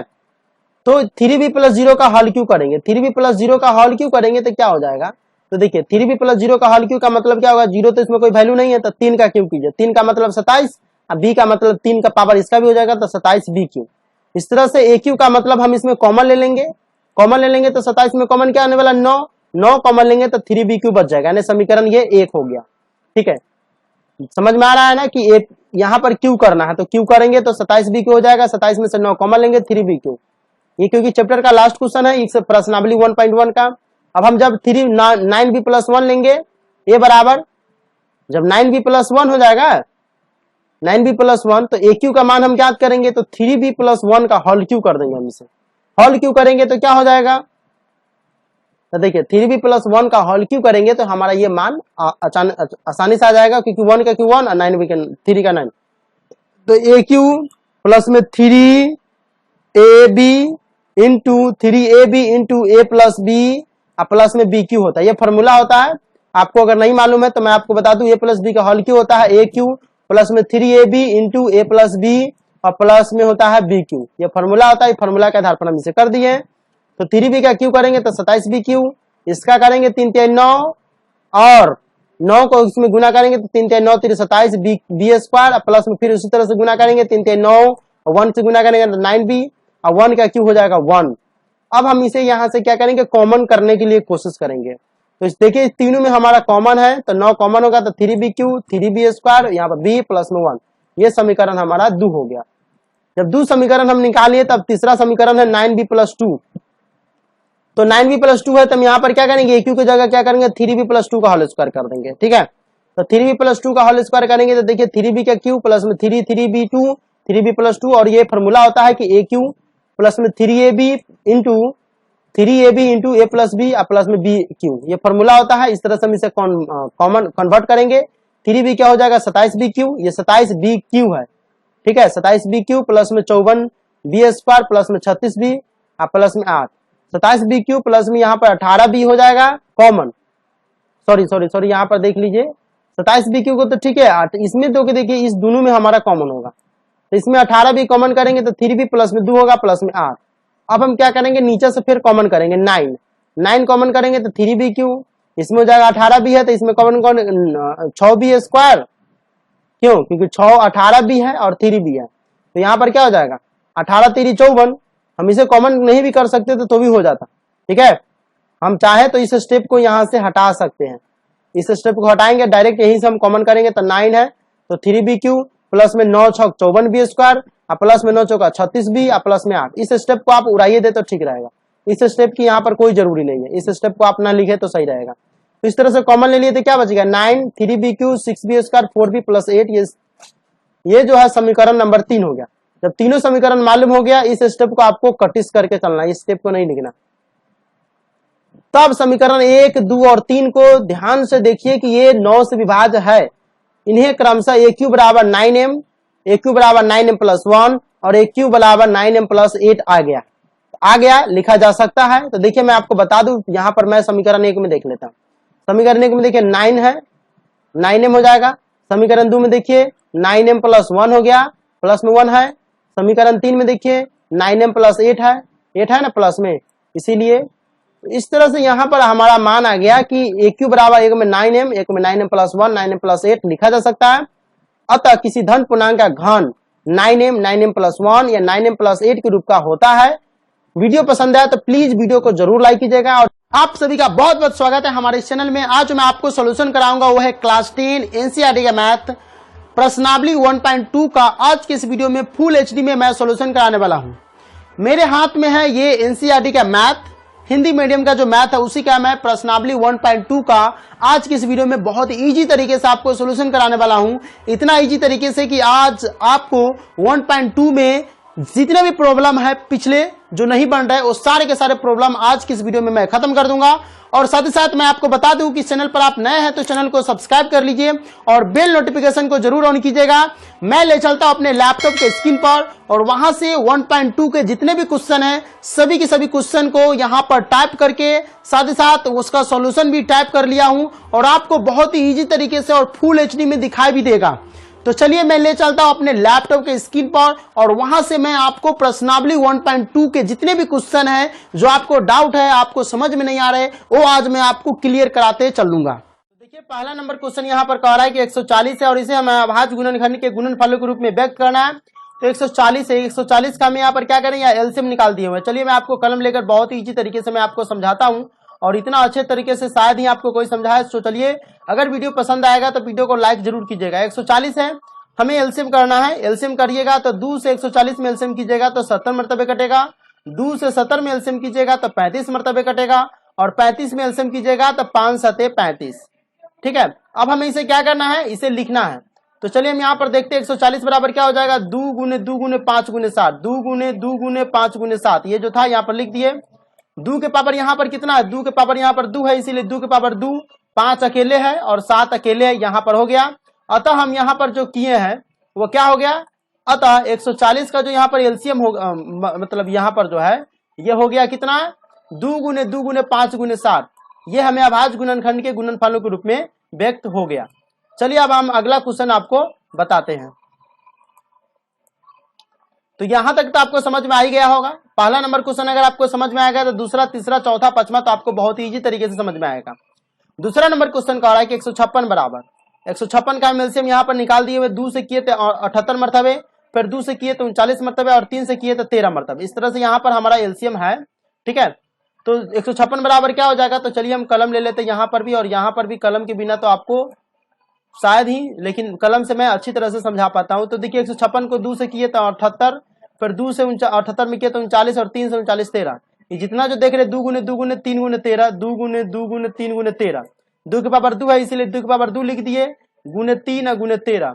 अतः 156 का अभाज्य गुणनफल के गुणनफलों के रूप में व्यक्त करना था, तो ये हमारा एलसीएम आंसर हो गया 156 का 2 के पावर 2 गुने 3 गुने 13। चलिए दूसरा नंबर क्वेश्चन भी आपको समझ में आ गया। तीसरा नंबर क्वेश्चन देख लीजिए कि 3825 है, यानी 3825 है। हमें यहाँ पर एलसीएम निकाल कर रख दिए। 3 से किए तो 1275, फिर 3 से किए 425, 5 से किए तो 85 मरतबे में, और 5 से करेंगे तो 17। अब हमें इसे क्या करना है, तो यहाँ पर लिखना है। तो 3 गुने 3 गुने 5 गुने 5 गुने 17 है, तो यहाँ पर लिख देंगे 3 गुने 3 गुने 5 गुने 5 गुने 17। यहाँ पर 3 की पावर 2 है, 5 की पावर 2 है और 17 अकेला है। यहाँ पर हो जाएगा 3825 बराबर 3 के पावर 2, 5 की पावर 2, 17। ये हो गया हमारा आंसर तीसरा का। बहुत ही इजी तरीके से मैं आपको समझ में समझा रहा हूं। अगर समझ में आ रहा है तो वीडियो को लाइक जरूर कीजिए और नीचे कमेंट करके बताइएगा कि वीडियो आपको कैसा लगा। और अगले चैप्टर का भी वीडियो चाहिए तो नीचे कमेंट बॉक्स में यस जरूर टाइप कीजिएगा। चौथा नंबर क्वेश्चन कर रहा है 5005। 5005 का हम यहाँ पर एलसीएम निकालेंगे। 5 से एलसीएम करेंगे तो 1001 मरतबे में, 7 से करेंगे तो 143 मरतबे में, और 11 से करेंगे तो 13 मरतबे में। यहाँ हमारा एलसीएम निकालना था। अगर एलसीएम आपको नहीं आता तो चूल्हे भर पानी में डूब के मर जाइए, क्योंकि 10th क्लास के बच्चा को अगर एलसीएम नहीं आता तो आप 10th क्लास में नहीं, नर्सरी क्लास में आप एडमिशन कराइए। तो यहाँ पर लिखना है 5005 के 5 गुने 7 गुने 11 गुने 13, 5 गुने 7 गुने 11 गुने 13, अतः 5005 बराबर हो जाएगा 5 गुने 7 गुने 11 गुने 13। यही हमारा अभाज्य गुणनफल के गुणनफल के रूप में व्यक्त करना था। 5005 के अभाज्य गुणनखंडों के गुणनफल के रूप में व्यक्त कर दिया। 5वां नंबर क्वेश्चन भी देखना, बहुत ही इजी तरीके से मैं आपको समझा रहा हूँ। बस नीचे कमेंट जरूर कीजिएगा यस, तो मैं अगला चैप्टर का भी वीडियो बनाकर अपलोड कर दूंगा। 7429 है। 7429 को अगर हम एलसीएम निकालेंगे तो 17 से लगेगा, 17 से 4 से 37 मरतबे में, और उसके बाद लगेगा 19 से 23 मरतबे। मैं यहाँ पर निकाल कर रखा हूँ क्योंकि मैं आपके सामने अगर निकालता हूँ तो बहुत ही टाइम लगेगा और इस तरह से वीडियो बहुत लंबा हो जाएगा। तो यहाँ पर मैं आपको निकाल कर यहाँ पर रख रहा हूँ, और इस तरह से 7429 बराबर हो जाएगा 17 गुने 19 गुने 23 अभाज्य गुणनखंडों के गुणनफल के रूप में व्यक्त कर दिए हैं। तो ये पहला का जो 5 को क्वेश्चन था वो पांचों के पांचों क्वेश्चन को मैं यहाँ पर समझा दिया हूं। अगर वीडियो पसंद आ रहा है तो वीडियो को लाइक शेयर कमेंट जरूर कीजिएगा। चलिए मैं आपको दूसरा नंबर भी दिखा देता हूं। दूसरा नंबर क्वेश्चन कह रहा है कि पूर्णांकों के निम्नलिखित युग्मों के महत्तम समावर्तक यानी एचसीएफ और लघुत्तम समावर्तक ज्ञात कीजिए। पहले तो हमको जो दिया रहेगा उसका महत्तम समावर्तक और एलसीएम और एचसीएफ ज्ञात कर लेना। पहला नंबर क्वेश्चन यहां तक है, तथा इसकी जांच कीजिए। फिर सेकंड नंबर में कह रहा है कि इसकी जांच कीजिए कि दो संख्याओं का गुणनफल जो होता है वो एचसीएफ गुने एलसीएम है कि नहीं है। तो दो संख्याओं का गुणनफल एचसीएफ गुने एलसीएम है कि नहीं, ये हमें क्वेश्चन में बताना है। दूसरा नंबर क्वेश्चन है, तो दूसरा नंबर क्वेश्चन में 3 क्वेश्चन है। इस तीनों क्वेश्चन को इस तरीके से हमें सिद्ध करके देना है। पहले तो एचसीएफ और एलसीएम निकालना है, उसके बाद एचसीएफ एलसीएम हो जाएगा तो उसका जांच भी करना है। जांच कैसे करना है कि दो संख्याओं का गुणनफल बराबर जो है एचसीएफ गुने एलसीएम होता है कि नहीं होता, ये जांच करना है। तो इसमें 2 तरीके से क्वेश्चन है, एक ही क्वेश्चन में 2 क्वेश्चन कह रहा है। तो हम दोनों क्वेश्चन को बहुत ईजी तरीके से बनाकर आपको वीडियो में बताएंगे। बस वीडियो के साथ आप बने रहिए। चलिए यहां पर देख लेते हैं। पहला नंबर क्वेश्चन है 26 गुने 91। तो 26 का हम सबसे पहले यहां पर तोड़ेंगे। अगर आप निकालेंगे 26 का तो यहां पर आपको निकल कर आ जाएगा 2 गुने 13। 2 गुने 13 यानी 2 के पावर 1 और 13 के पावर 1, तो 26 की जगह लिख दिए। उसी तरह से 91 का आप एलसीएम निकालेंगे तो 7 गुने 13 यानी 7 के पावर 1 13 के पावर 1 होगा। ठीक है, और हम क्या करेंगे 26 और 91 के उभनिष्ठ अभाज्य, यहां पर देखिए 26 और 91 के उभनिष्ठ अभाज्य गुणनखंडों का गुणनफल, अभाज्य गुणनखंडों का गुणनफल बराबर क्या हो जाएगा, दोनों में देखिए कॉमन क्या है 13 है, इसीलिए गुणनखंडों का गुणनफल क्या हो जाएगा 13 के पावर 1 यानी 13। देखिए न्यूनतम घातों में ये ज्ञात करना, ये तो कोष्ट में लिख दिया, मन है तो आप ये कोष्ट वाला लिखे, नहीं तो नहीं। ये आपके समझाने के लिए मैं कोष्ट में डिटेल्स में लिख देता हूं, ताकि ये पूरे वीडियो पूरे भारत में चलेगा, और पूरे भारत में जब ये लाइव चलेगा तो मैं इसीलिए पूरे डिटेल्स के साथ आपको पढ़ा रहा हूं, ताकि आपका एक भी नंबर एग्जाम में नहीं छूटेगा। चलिए, तो 13 के पावर हो गया। अब यहाँ पर हम क्या करेंगे, 26 और 91 के सभी अभाज्य गुणनखंडों का अधिकतम वाला, ये न्यूनतम वाला था, अब ये अधिकतम वाला करेंगे। तो 26 गुने 91 का, तो 2 के पावर 1, 7 के पावर 1, 13 के पावर 1, तो इसका हो जाएगा क्या 2 गुने 7 गुने 13 यानी 182 हो गया। पहला नंबर में 13 आया है, दूसरा नंबर में अधिकतम घात किए तो 182 आया, न्यूनतम घात में 13 और अधिकतम घात में 182 आ गया। यहां तक आपको समझ में आ गया, ठीक है। न्यूनतम घात में क्या करते हैं, जो कॉमन वाला है वो हम यहाँ पर लिख दिए, और अधिकतम घात में क्या किए हैं, तो 2 के पावर 1 और 7 की पावर 1, 2 की पावर 1 7 की पावर 1 हो गया। अब एक इसमें से बचा तो 13 की पावर 1, तो 2 गुने 7 गुने 13 182 हो गया। तो 13 और 182 यहाँ पर जो है दोनों का गुणनफल आया है। अतः महत्तम सावर्तक जो है HCF हो जाएगा यहाँ पर कितना, ये दोनों में कॉमन था इसीलिए HCF हो जाएगा, HCF हो जाएगा 13, और ये जो है कॉमन करके मतलब जो छोटी से अधिकतम घातों वाला में रहता है वो हो जाएगा 2 गुने 7 गुने 13 बराबर हो जाएगा 182, ये लघुत्तम सावर्तक यानी 182 हो गया। तो यहां तक तो आपको समझ में आ गया होगा। गुणन जो क्वेश्चन का जो पहला पार्ट था वो यहाँ पर हम क्लियर करा दिए। पहले नंबर क्वेश्चन में कहा था कि जो दी हुई जो संख्या है उसका सबसे पहले हमें एलसीएम और एचसीएफ ज्ञात करना है, तो हम एलसीएम और एचसीएफ अभाज्य गुणनखंड के गुणनखंडों की विधि से हम ज्ञात कर लिए हैं। तो सबसे पहले हम क्या किए, दोनों का हम एलसीएम कर लिए, दोनों का एलसीएम करके लिख दिए, दोनों में जो कॉमन था हम यहाँ पर लिख दिए। उसके बाद हमें एलसीएम निकालना था अभाज्य गुणनखंड के गुणनखंडों की विधि से, तो यहाँ पर जो 2 गुने 7 गुने 1 इसमें से ले लिए तो 13, ठीक है। 2 के पावर कितना है अधिकतम 1, 7 के पावर कितना 1 और 13 के पावर 13 ले लिए, 2 गुने 7 गुने 13 बराबर 2 गुने 7 गुने 13 बराबर 182। यहाँ पर HCF ये हो जाएगा, HCF ये हो गया हमारा HCF, ठीक है, और ये हो जाएगा हमारा LCM, ठीक है।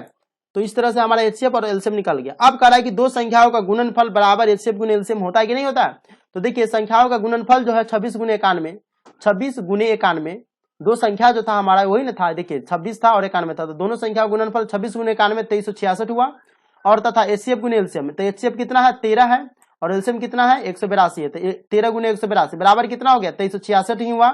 अतः संख्याओं का गुणनफल बराबर HCF गुने LCM, ये हमारा जांच हो गया। क्या हो गया, हमारा जांच हो गया। जांच किसे करना, तो लिख देंगे संख्याओं का गुण, जांच करना बहुत इजी होता है, संख्याओं का गुणनफल लिखेंगे। क्या करेंगे, संख्याओं का गुणनफल 26 गुने 91 बराबर 2366, और इस तरह से HCF गुने LCM करेंगे तो 13 गुने 182 बराबर हो जाएगा 2366। अतः संख्याओं का गुणनफल कितना होगा HCF गुने LCM, इस तरह से हमारा ये जांच हो गया। चलिए, तो हम 2 का पहला नंबर क्वेश्चन का जांच कर लिए, अब 2 का हम दूसरा नंबर क्वेश्चन भी जांच कर लेते हैं। दूसरा नंबर क्वेश्चन का रहा 510 और 92, तो 92 का हम इस तरह से एलसीएम निकालेंगे। अगर आपको एलसीएम नहीं आता तो आप तो 10th क्लास की नहीं, नर्सरी क्लास में आप एडमिशन कराइए और फिर से पढ़िए, क्योंकि आपको 10th क्लास में और एलसीएम नहीं निकालना आता। चलिए हम यहाँ पर एलसीएम निकाल लिए, 2 गुने 23 है, 2 दूना 4, 23 को 4 से गुना करेंगे तो 3 चौका 12, 2 चौका 8, 1 9, 23 हो जाएगा, सॉरी 92 हो जाएगा हमारा। और 92 के अनुसार से 2 के पावर 2 है, 2 है, तो इसीलिए 2 के पावर 2 गुने 23 के पावर 1। 510 का इसी तरह से हम एलसीएम निकालेंगे तो 2 गुने 3 गुने 5 गुने 17, और 2 के पावर 1 है तो 2 के पावर 1, 3 के पावर 1 है तो 3 के पावर 1, 5 के पावर 1 है तो 5 के पावर 1, 17 के पावर 1। अब इसमें देखना है कि न्यूनतम घात वाला कौन है, इसमें न्यूनतम अधिकतम जो रहता है वही हम निकाल लेना है। तो न्यूनतम घातों वाला में देखना है कि 2 के पावर इसमें जो है 2 है, ठीक है, और 2 के पावर इसमें 1 है, ठीक है। ध्यान से देखिए, यहाँ पर आपको देखना है कि न्यूनतम घात किसका है सब इसमें। तो देखिए सबसे ज्यादा देखिए 2 है, 2 के पावर इसमें 2 गुने 3 गुने 5 गुने 17 है, तो सब में सबसे न्यूनतम कौन है, तो सबसे न्यूनतम जो है 2 के पावर 1 है, ठीक है। और 2 के पावर 2 है तो दोनों में से 2 हमारे कॉमन होगा। वैसे अगर आप चाहिएगा तो वैसे भी HCF देखिए, अगर 2 के पावर 2 को अगर हम न लिख करके अगर करें तो देखिए दोनों में तो कौन कॉमन है, एक ही ने 2 कॉमन है, तो जो कॉमन रहता है वही निकालते हैं। तो 2 कॉमन देख लीजिए, 2 के पावर 2 है, यहाँ पर 2 1 2 दोनों में कॉमन आ रहा है, बाकी हमारा कॉमन नहीं आ रहा, इसीलिए हमारा जो गुणनफल का जो ये हो जाता है, ये 92 और 510 के घनिष्ठ अभाज्य गुणनखंडों का न्यूनतम घातों में गुणनफल क्या हो गया 2 की पावर 2 यानी 2, ये हमारा HCF का मान आता है। और 92 और 510 के सभी अभाज्य गुणनखंडों का अधिकतम मान में ज्ञात करेंगे तो क्या हो जाएगा, अधिकतम मानों में ज्ञात करेंगे तो 2 की पावर अधिकतम मान क्या है, देखिए इसमें 2 की पावर 2 है, इसमें 2 की पावर 1 है, तो 2 की पावर 2 और 2 की पावर 1 में अधिकतम मान क्या हो गया 2 का, ये हो गया 2। फिर 3 की पावर 1 है, और 3 का पावर तो कोई है नहीं, अकेले है तो इसको अकेले ही जाना पड़ेगा। 5 की पावर 1 है तो अकेले ही रहना पड़ेगा। 17 की पावर 1 है तो अकेले ही रहना पड़ेगा। 23 की पावर 1 है तो अकेले ही रहना पड़ेगा। मतलब देखना यह है कि जो दो संख्या अगर आता है तो उसमें से बड़ा वाला संख्या है उसको भेजना। जैसे गांव देहात में देखते हो कोई कमेटी या कोई पार्टी वगैरह होती है, कोई पंचायती वगैरह होती है, तो उसमें से बड़े बड़े आदमी को पकड़ा जाता है। उसी तरह से इसमें देखना है कि 2 के पावर 2 है, यहाँ पर 2 के पावर 1 है, दोनों में बड़ा कौन है, तो ये है, ये 2 के पावर 2 है, तो इसको ले लिए 2 के पावर 2 के वाला में। लेकिन 3 वाला में तो अकेले है, उसमें तो कोई बड़ा छोटा है ही नहीं, तो उसको तो जाना पड़ेगा अपने पार्टी की तरफ से बात करने के लिए, तो 3 रह जाएगा। 5 वाला भी अकेले है तो इसको भी जाना ही पड़ेगा। 17 वाला अकेले तो इसको भी जाना पड़ेगा। 23 वाला अकेले तो इसको भी जाना पड़ेगा। गुना किए हैं, सबका हम गुना करके रखे हुए हैं, 2 गुने 3 गुने 5 गुने 17 गुने 23, सबका अगर आप गुना करेंगे तो 23,460 हो जाएगा। 23,460 यहाँ पर ये एलसीएम का रूप ले लेगा, और ये जो है एचसीएफ ले लेगा, ये एलसीएम ले लेगा। इस तरह से हमको गुना करेंगे तो बराबर करना है। यहाँ तक क्वेश्चन का एक पार्ट कंप्लीट हो गया। अब दूसरा का पार्ट हमें कंप्लीट करना है। अतः महत्तम समावर्तक यानी एचसीएफ हो जाएगा 2 हो जाएगा, और लघुत्तम समावर्तक 23,460 हो जाएगा। यहाँ पर हमें लिख देना है। अब क्या करना है, संख्याओं का जांच करना है। तो लिखेंगे संख्याओं का गुणनफल 92 गुने 510 बराबर हो जाएगा 46,920 होता है। गुना अगर आप कर कीजिएगा तो कर लीजिए, मैं करके रखा हूं। तथा एचसीएफ गुने एलसीएम यानी 2 गुने 2360, 2 गुने 23,460 गुना कीजिए, 2 गुने 23,460 46,920 बराबर हो गया। अतः संख्याओं का गुणनफल एचसीएफ गुने एलसीएम हो गया। ये जांच हो गया, ठीक है। जांच करना बहुत इजी होता है, बस आप मेरी वीडियो के साथ बने रहिए। अगर वीडियो पसंद आता है तो चैनल को सब्सक्राइब कीजिए और अपने दोस्तों के साथ भी वीडियो को शेयर कीजिए। चलिए मैं आपको बता दूं अगला क्वेश्चन जो कह रहा है कि 54 है। 54 को हम क्या करेंगे, 2 गुने 3 गुने 3 गुने करेंगे। 54 बराबर हो जाएगा 2 गुने 3 गुने 3 गुने 3 करेंगे तो यहाँ पर हो जाएगा 2 के पावर 1 और 3 के पावर 3, 2 के पावर 1 और 3 के पावर 3, तो 2 के पावर 1 हो गया, 3 के पावर 3 हो गया, ठीक है। और हम 336 भी है, सेकेंड जो हमारा इसका मान है, तीसरा का सेकेंड मान वो 336 है। तो 2 गुने 2 गुने 2 गुने 2 गुने 2 4 3 8 16 3 48 336। यहाँ पर 2 के पावर 4 है, तो 2 के पावर 4, 3 के पावर 1, 7 के पावर 1। अब हमें क्या करना है, न्यूनतम घात लेना है। 2 के पावर यहाँ पर देखिए 1 है, 2 के पावर इसमें नहीं है, इसे तो कॉमन करेंगे तो 1 2 इसमें आएगा, 1 2 इसमें आएगा, ठीक है। लेकिन उसके बाद 2 नहीं है, लेकिन इसमें क्या है, इसमें 1 3 है और इसमें 1 3 है, तो यही हमारा कॉमन होगा। इसे तो कॉमन वाला भी आप करके ले सकते हैं, ठीक है। तो यह हमारा दोनों संख्याओं के उपनिष्ठ अभाज्य गुणनखंडों का न्यूनतम घातों में गुणनफल अगर हम ज्ञात करेंगे तो 2 के पावर 1 और 3 के पावर 1 होगा, तो 2 तिहाई 6 हो जाएगा। ये हमारा एचसीएफ का रूप ले लेगा।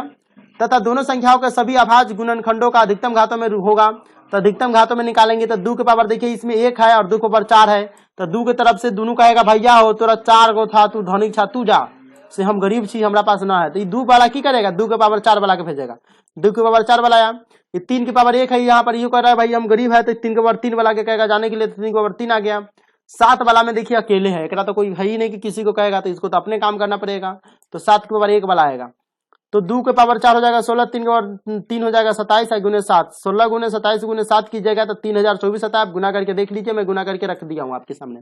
तो क्वेश्चन का एक पार्ट हो गया है, लेकिन अभी हम यहाँ पर एचसीएफ और एलसीएम निकालेंगे तब हो जाएगा। यहाँ पर एचसीएफ हो जाएगा 6 और एलसीएम हो जाएगा 3024। यहाँ तक तो एक पार्ट क्वेश्चन का हो गया।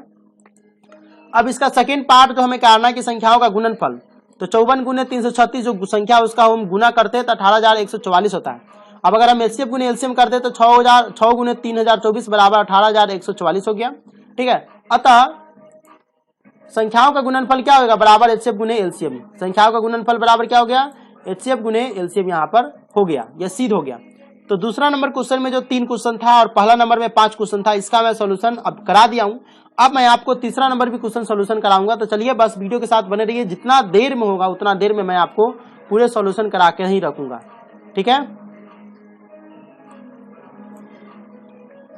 तीसरा नंबर क्वेश्चन देख लीजिए। तीसरा नंबर क्वेश्चन बहुत इजी है, बस आपको ध्यान से देखना है। कहा तीसरा नंबर क्वेश्चन में कि अभाज्य गुणनखंडन विधि द्वारा निम्नलिखित पूर्णांकों एचसीएफ और एलसीएम ज्ञात कीजिए। तीसरा नंबर क्वेश्चन में भी 3 क्वेश्चन है और बहुत इजी तरीके से मैं आपको इसका भी सोल्यूशन कराऊंगा, बस वीडियो के साथ आप बने रहिए। 12, 15 और 21 है। 12, 15 और 21 का हमको अभाज्य गुणनखंड की विधि द्वारा निम्नलिखित पूर्णांकों के एचसीएफ और एलसीएम ज्ञात करना, बहुत इजी है, बस आप देखते रहिए। 12 का आप एलसीएम निकाल दीजिए, 12 का एलसीएम निकालिएगा तो 2 से लगेगा 6 मरतबे, फिर 2 से लगाइएगा तो 3 मरतबे, 3 से कट जाएगा, तो 2 दूना 4 12, 2 के पावर 2 है तो 2 के पावर 2 बराबर में 3 के पावर 1, यानी 12 की जगह हम लिख दिए। इसी तरह से 15 के लिखेंगे, 3 5 15, 3 के पावर 1, 5 के पावर 1 हो जाएगा। और 21 क्या करेंगे तो 3 के पावर 7 और 3 के पावर 1, 3 के पावर 7 हो जाएगा, क्योंकि पावर में करना है। संख्याओं के सर्वनिष्ठ अभाज्य गुणनखंड का न्यूनतम घातों में हमें ज्ञात करना है, गुणनफल कौन होगा। तो देखिए कि तीनों में कॉमन कौन होने वाला, तो इसमें एक 3 कॉमन है, इसमें भी एक 3 कॉमन है, इसमें भी एक 3 कॉमन है, तो हम यहाँ पर जो कॉमन रहेगा उसको लिख देंगे, ठीक है। तो यहाँ पर लिख दिए 3 के पावर 1 यानी 3, ये हमारा जो हो जाता है एचसीएफ हो जाता है, ठीक है। संख्याओं के सभी अभाज्य गुणनखंडों का अधिकतम घातों में गुणनफल, तो देखिए 2 वाला में यहाँ पर 2 के पावर 2 है, यहाँ पर 2 के पावर के साथ कोई और संख्या है ही नहीं, 2 अकेला है तो 2 के पावर 2 आएगा करेगा। अब कहेगा कि हो दोस्त 3 की पावर 1 यहाँ पर भी है, 3 की पावर 1 यहाँ पर भी है, 3 की पावर 1 यहाँ पर भी है। तो कहेगा देख भाई हम तीनों भाई हैं, तीनों एक ही जैसा है, तो तीनों भाई में से कोई एक आदमी चल जाओ, क्योंकि पार्टी की तरफ से हमको कमेटी देना है, वहां पर व्यवस्थित करना है पार्टी का, वहां पर प्रेजेंटेशन दिखाना है। तो तीनों भाई में से कोई एक भाई जाएगा, तीनों भाई तो नहीं जाएगा, तो तीनों भाई में से कोई एक ही भाई यहाँ पर आएगा। अगर समान रहेगा तो तीनों में से, चारों में से, पांचों में से, 6 में से एक ही भाई आएगा। ठीक है, 5 की पावर 1 यहाँ पर अकेले है तो इसको तो आना ही पड़ेगा, और 7 की पावर भी अकेली है तो इसको भी आना ही पड़ेगा। ठीक है, अब क्या करेंगे, गुना करेंगे, 2 की पावर 2 करेंगे तो 4, 3 की पावर 1 करेंगे 3, 5 की पावर 1 करेंगे तो 5, 7 की पावर 1 करेंगे तो 7, 4 की 12, 5 60, 6 7 42, 420 हो जाएगा। इसका जो ये क्या हो जाएगा, ये हमारा एलसीएम हो जाएगा। अतः मौसा बराबर यानी एचसीएफ बराबर 3 और एलसीएम बराबर 420। बस दूसरा क्वेश्चन अगर आपको समझ में आया है तो तीसरा क्वेश्चन समझ में आने में कोई सा कोई प्रॉब्लम ही नहीं करेगा। चलिए तीसरा काम देख लेते हैं। दूसरा नंबर क्वेश्चन 17, 23 और 29 है। 17 का करेंगे तो 1 गुने 17 पावर में कर देंगे, और 23 का करेंगे तो 1 गुने 23 के पावर 1, और 29 का कर देंगे तो 1 गुने 29 के पावर 1। यहाँ तक आपको समझ में आ गया होगा, इसमें आपको कोई प्रॉब्लम नहीं होगा। बस इतना मैं आपको गारंटी के साथ कहता हूँ। अगर कोई प्रॉब्लम है या फिर आप कोई क्वेश्चन पूछना चाहते हैं तो आप अपना नंबर व्हाट्सएप जो नंबर है, आप अपना व्हाट्सएप नंबर मेरे कमेंट बॉक्स में कमेंट कीजिए। मैं आपसे within 24 hour I will contact and I will solve your problem. So comment your number in the comment box. And next question 17 है 1 गुने 17, 1 गुने 17 के पावर 1, 23 है तो 1 गुने 23 के पावर 1, और 29 है तो 1 गुने 29 यानी 1 गुने 29 के पावर 1। सभी संख्याओं का सर्वनिष्ठ अभाज्य गुणनखंडों का न्यूनतम घातों में गुणनफल जो हो जाएगा, क्योंकि सभी में एक कॉमन क्या है, 1 है, क्योंकि 1 है तो 1 हो जाएगा। गुणनफल के रूप में अब हमको अधिकतम घात ज्ञात करना है, तो 17 गुने 23 गुने, क्योंकि इसमें 17 अकेला है तो आबे करेगा, 23 अकेला है तो आबे करेगा, 29 अकेला है तो आबे करेगा। एक तो आइए क्या, एक कोई वैल्यू नहीं रहता है सभी। तो 17 गुने 23 गुने 29 के पावर 1 यानी 17 गुने 23 गुने 29 गुना करके हम रख लिया। आप गुना कर लीजिए, कैलकुलेटर निकालिए, कैलकुलेटर निकालिए, कैलकुलेटर निकालिए, हम गुना करके आपके सामने रख दिए हुए हैं। 11,339 इसका गुना हो जाएगा। मौसा हो जाएगा 1 और एलसीएम हो जाएगा यानी लौसा हो जाएगा यहाँ पर 11,339। तो तीसरा का दूसरा क्वेश्चन भी अगर आपको समझ में आ गया तो नीचे कमेंट बॉक्स में लिखिएगा कि 2 नंबर क्वेश्चन, तीसरा नंबर क्वेश्चन भी समझ में आ गया। चलिए अब हम इसका तीसरा नंबर क्वेश्चन देख लेते हैं। 8 का एलसीएम निकालिएगा तो 8 का एलसीएम हो जाएगा 2 दूना 4 दूना 8, 2 की पावर 3, 9 का कीजिएगा तो 3 गुने 3, 3 की पावर 2, और 25 की कीजिएगा तो 5 की पावर 5 गुने 5, 5 की पावर 2। अब देखिए कि तीनों में कोई संख्या अगर कॉमन नहीं है, तीनों में कोई संख्या कॉमन नहीं आ रही, इसमें 2 है तो 2 इसमें नहीं है, 3 है इसमें तो 3 इसमें नहीं है, 5 इसमें तो 5 नहीं है। तब देखें कि तीनों में कोई संख्या कॉमन नहीं है तो उसमें हम एक छुपा रहता है। देखिए एक जो होता है वो छुपा रुस्तम है कि उसे किसी भी संख्या से गुना कीजिए, कोई फर्क नहीं पड़ने वाला। अगर हम यहाँ पर सीधे लिख दे, जैसे देख लीजिए मैं यहाँ पर कलम ले लेता हूं, मान लीजिए कि हम यहाँ पर हम 1 लिख दिए गुना में, ठीक है, तो हम 1 लिख दिए तो कोई फर्क पड़ेगा इसको? नहीं ना फर्क पड़ेगा, कोई फर्क नहीं पड़ेगा। ठीक है, चलिए तो देख लीजिए यहाँ पर हम आपको सामने यहाँ पर ला रहे हैं, तो देख लिए कि अगर हम इस संख्या को 1 से गुना करें तो कोई फर्क पड़ेगा। मान लीजिए कि हम इसे 1 से गुना करते हैं, कोई फर्क पड़ेगा? इसमें कोई फर्क नहीं पड़ेगा। एक जो होता है ना थुत्तुर संख्या, इसे कितना भी पीट दिए, कितना भी मार दीजिए, कोई मतलब नहीं है। हाँ लेकिन देखिएगा कि पागल है, इसको कितना भी कुछ कीजिएगा तो कभी कभी पागलों बरस जाता है। जैसे कि गुना में इसका कोई फर्क नहीं पड़ता, लेकिन इसे भाग कीजिएगा तो भी कोई फर्क नहीं पड़ेगा। ठीक है, लेकिन जोड़िएगा घटाइएगा तो फर्क पड़ जाता है। गुना भाग में 1 का कोई मतलब नहीं रहता, लेकिन जोड़ने घटाने में इसका मतलब आ जाता है। तो इस तरह से हम क्या करेंगे, इसका ले लिए, तो तीनों में क्या हो जाएगा, कॉमन कुछ भी नहीं, मतलब एक कॉमन रहता ही रहता है हमेशा। देखते हैं ना कि भगवान हर जगह है, अल्लाह, ईश्वर, जो भी आप धर्म के है, क्रिश्चियन धर्म के, हर धर्म को मैं इज्जत करता हूँ, तो जो भी धर्म के देखते हैं कि भगवान हर जगह लेकिन दिखाई नहीं देता, उसी तरह से एक हर जगह रहता है छिपा हुआ गुना में भाग में, लेकिन दिखाई नहीं देता। तो 25 का भी यहाँ पर हो गया, तो 1 यहाँ पर क्या हो जाएगा, अतिरिक्त न्यूनतम में करेंगे तो यहाँ पर क्या हो जाएगा, 1 जो यहाँ पर हो जाएगा इसका मौसा, और एलसीएम करेंगे तो 2 की पावर 3, 3 की पावर 2 और 5 की पावर 2 जो रहेगा पूरा का हम लेकर गुना कर देंगे। जब कॉमन हमारा 1 रहेगा तब, जब कॉमन हमारा 1 रहेगा तो तीनों को लेकर गुना कर देंगे। 3 संख्या रहेगा तो 2 संख्या रहेगा तो 2, तो 8 गुने 9, 25 अठे 4, 25 अठे हो जाएगा 2500 का 2500 का 200 को 9 से गुना करेंगे 1800, यानी हमारा लौसा हो गया 1800, मौसा हो गया 1। अतः मौसा यानी एचसीएफ बराबर 1 और लौसा एलसीएम बराबर 1800, इसका आंसर आ गया। तो हम आपको यहाँ पर 3 का तीसरा भी क्वेश्चन बता दिया। अब यहाँ पर क्वेश्चन है 4 का क्वेश्चन बचा हुआ है चैप्टर का, 4, 5, 6, 7 वो भी मैं आपको बता दूंगा। बस वीडियो के साथ आप शुरू से अंत तक बने रहिए, आपको क्वेश्चन समझ में आएगा ही। यहाँ पर चौथा नंबर क्वेश्चन कह रहा है कि एचसीएफ जो है 306 और 657 बराबर 9 दिया है, तो एलसीएम 306 और 657 ज्ञात कीजिए। यानी अगर यहाँ पर ये इतना दिया हुआ है तो यहाँ पर लिखेंगे दिया है कि एचसीएफ 306 और 657 बराबर 9। इसीलिए 306 और 657 का एचसीएफ कितना है 9, यहाँ पर दिया हुआ। सूत्र से संख्याओं का गुणनफल बराबर जो होता है, देखिए संख्याओं का गुणनफल बराबर होता है एचसीएफ गुने एलसीएम। ये संख्याओं का गुणनफल बराबर फॉर्मूला होता है, ये जो है आपका फॉर्मूला है, आपके बुक में दिया होगा, आप इसे मैं हाईलाइट कर दिया हूं, आप इसे नोट कर लें। तो संख्याओं का गुणनफल क्या होगा 306 और 657। 306 गुने 657 बराबर एचसीएफ, तो एचसीएफ हमारा मालूम है 9 बराबर एलसीएम।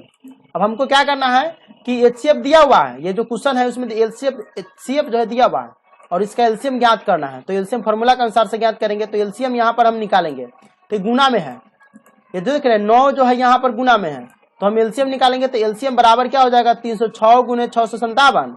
ये 9 जो देख रहे हैं गुना में है तो ये भाग में चल जाएगा, ठीक है। अभी 9 से आप काटिएगा 657 के, तो 9 से 657 में कितना मतलब करेगा 9 7 63 और 2 बचेगा 7 और 9 3 27।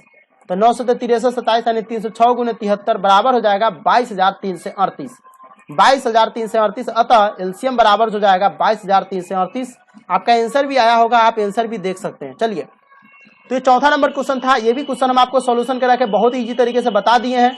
वीडियो पसंद आ रहा है तो प्लीज वीडियो को अधिक से अधिक शेयर कीजिए। 5 नंबर क्वेश्चन कह रहा है कि जांच कीजिए कि क्या किसी प्राकृत संख्या n के लिए 6 की पावर n अंक 0 पर समाप्त हो सकती है। कह रहा है कि जांच कीजिए कि क्या किसी प्राकृत संख्या n के लिए 6 की पावर n अंक 0 पर समाप्त हो सकती है।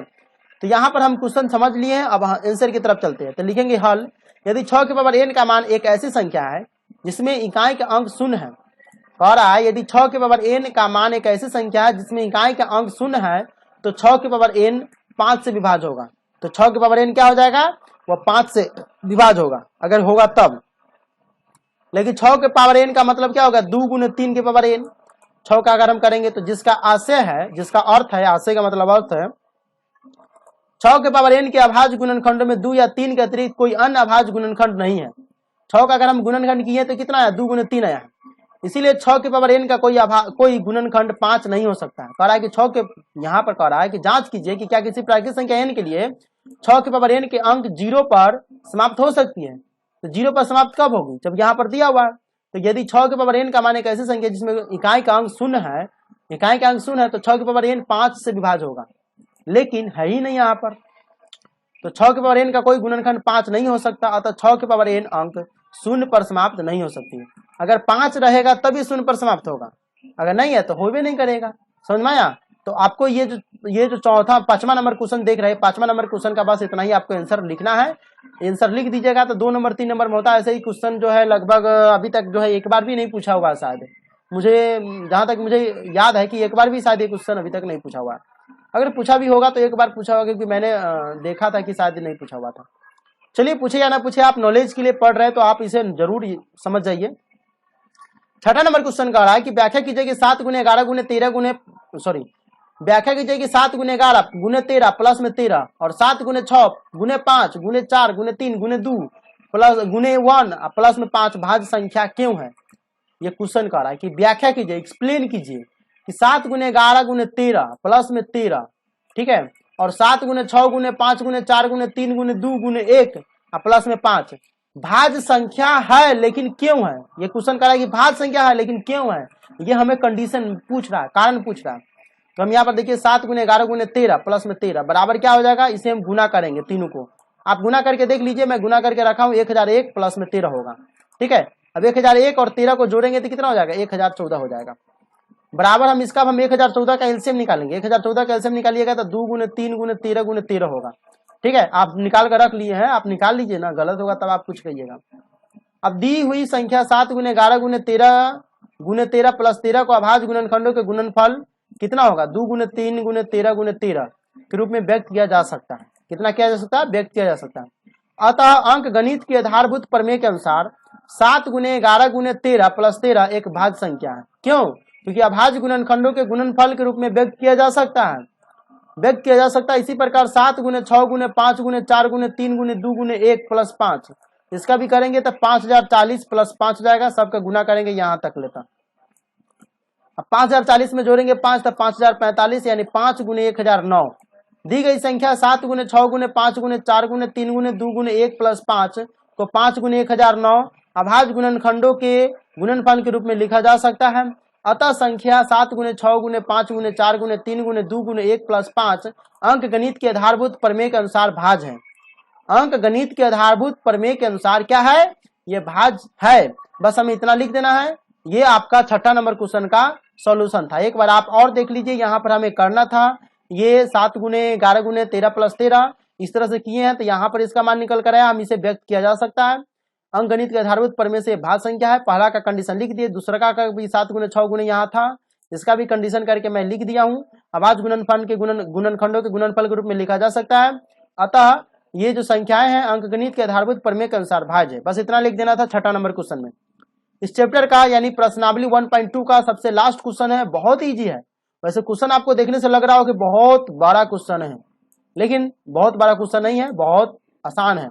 ठीक है, जिसे देखते हुए यह है कि एक मोटा मोटा आदमी होता, लगता है कि बाप रे उसके देह में तो बहुत वजन होगा, बहुत मजबूत होगा, लेकिन वो अंदर से खोखला होता है।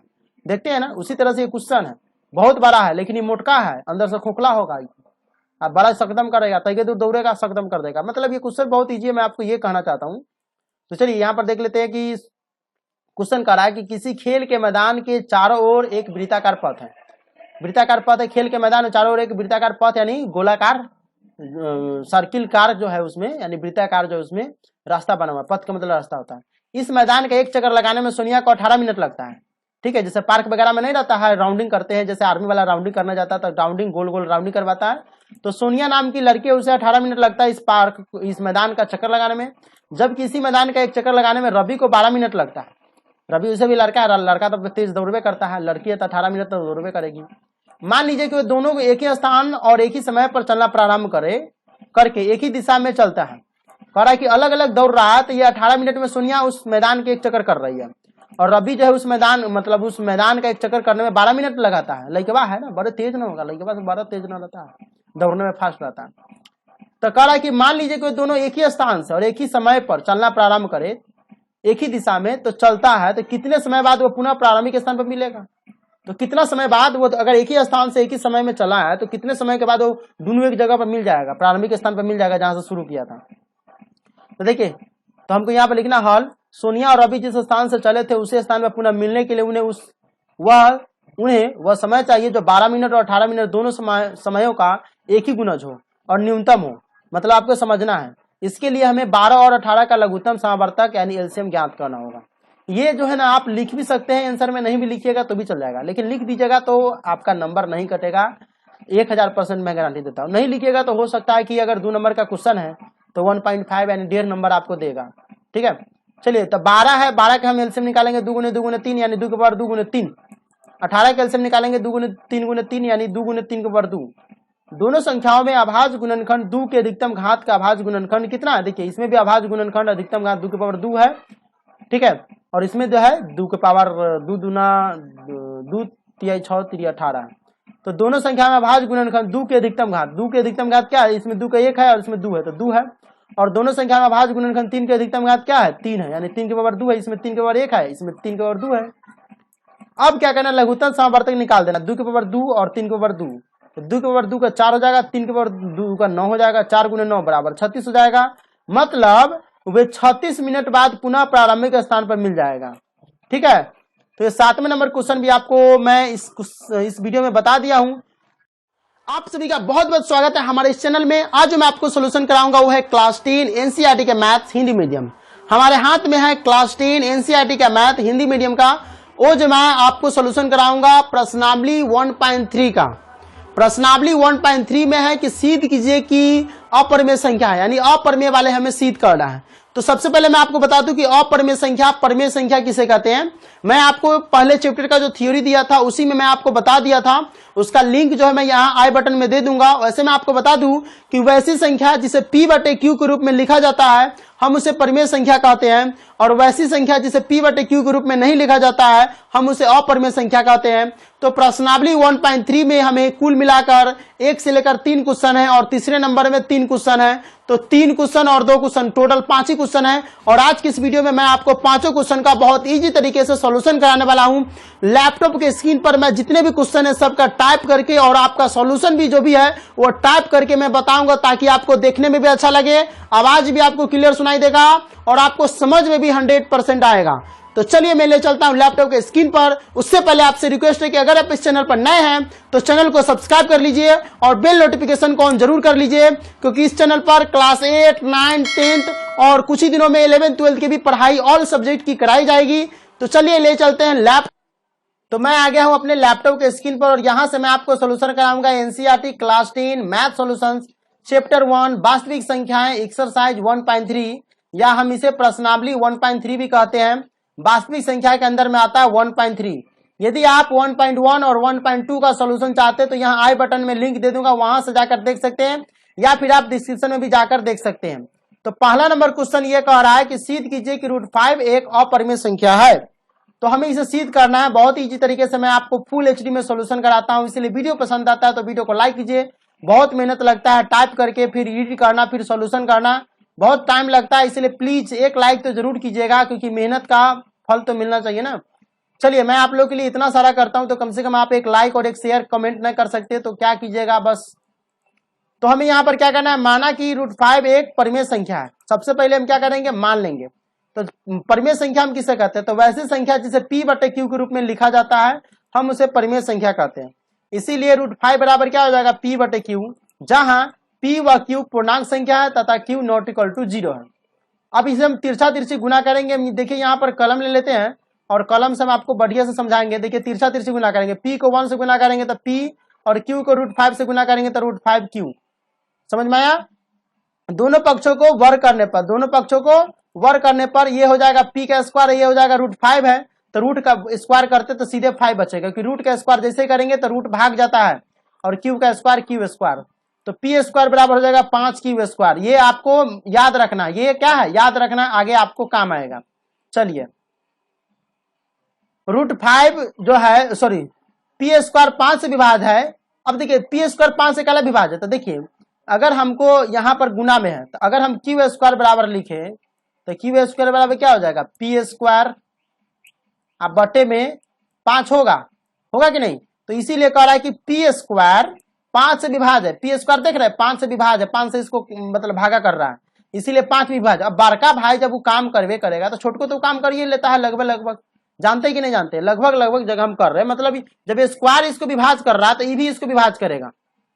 कोई संख्या जो है जब 4 से कट रहा है तो 2 से ऑलरेडी कटवे करेगा, इतना गारंटी है। समझ में आया। उसी तरह से स्क्वायर वाला में है। तो यहां तक आपको समझ में आ गया होगा। यहां तक अगर आपको समझ में आ गया है तो मैं आपको ले चलता हूं लैपटॉप के ऊपरी मतलब नीचे की तरफ। अब देखिए क्या करना, यहां तक समझ में आ गया तो सबसे पहले हम यहां पर लिखेंगे माना कि P बराबर 5R। अब हम P बराबर 5R फिर मान लिए हैं, तो दोनों पक्षों को वर्ग करने पर, वर्ग कीजिए तो दोनों पक्षों को वर्ग करने पर क्या हो जाएगा, इधर P स्क्वायर इधर 25R स्क्वायर। लेकिन हमें यह मालूम है कि P स्क्वायर बराबर 5Q स्क्वायर है और यहाँ P स्क्वायर बराबर 25R स्क्वायर है। तब हम क्या करेंगे, दोनों के P स्क्वायर से बाएं तरफ के P स्क्वायर से इधर के P स्क्वायर को काट देंगे। काटेंगे तो क्या हो जाएगा, दाएं तरफ का दोनों Q स्क्वायर 5Q स्क्वायर और 25R स्क्वायर बराबर हो जाएगा।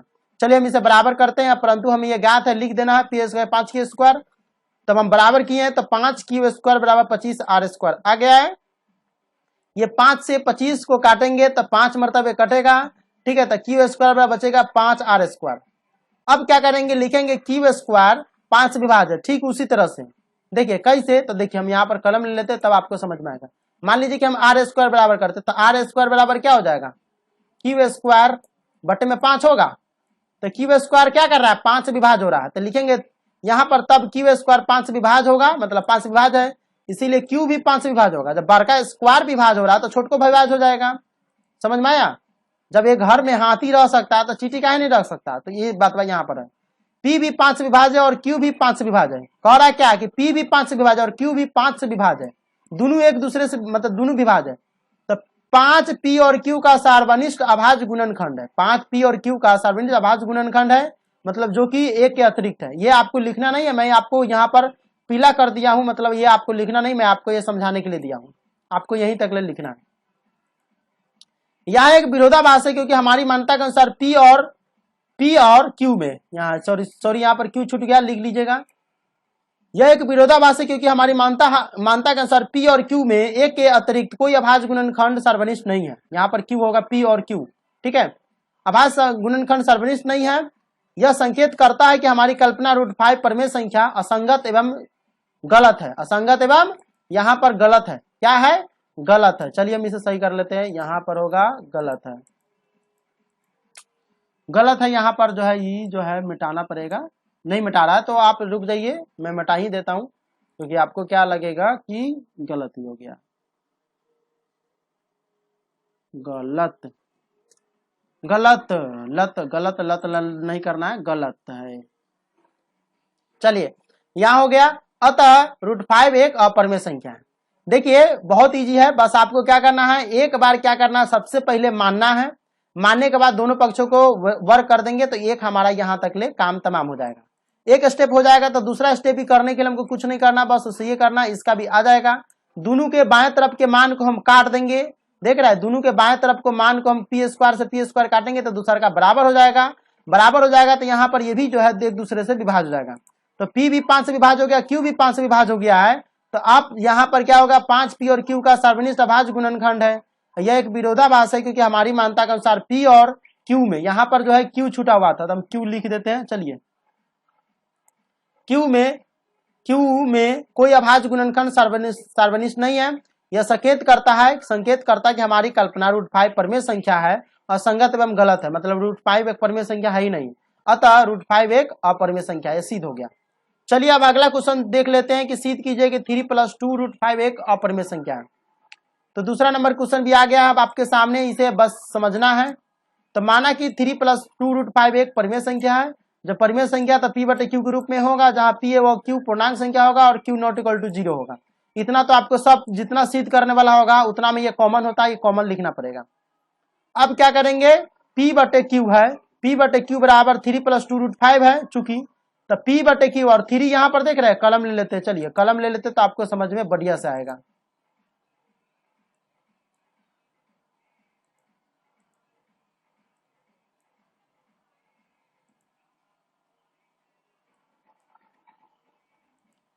चलिए यहाँ पर हम कलम ले लेते हैं और इसको हटाते हैं, बिहार बोर्ड का सॉल्यूशन है। चलिए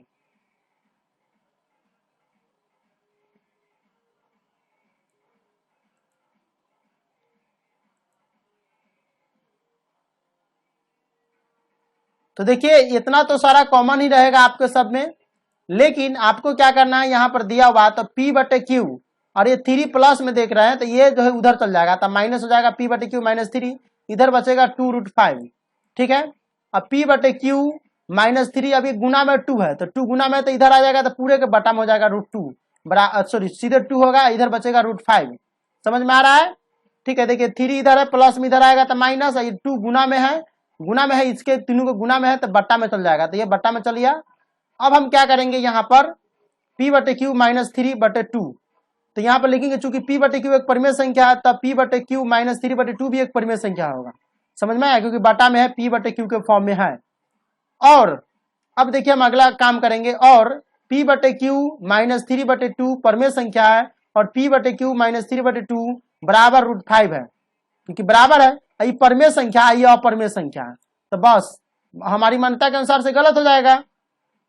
√5 यहाँ पर एक परिमेय संख्या, परंतु ये समान तथ्य है कि √5 परिमेय नहीं है, अपरिमेय संख्या है, तब यहाँ विरोधाभास है।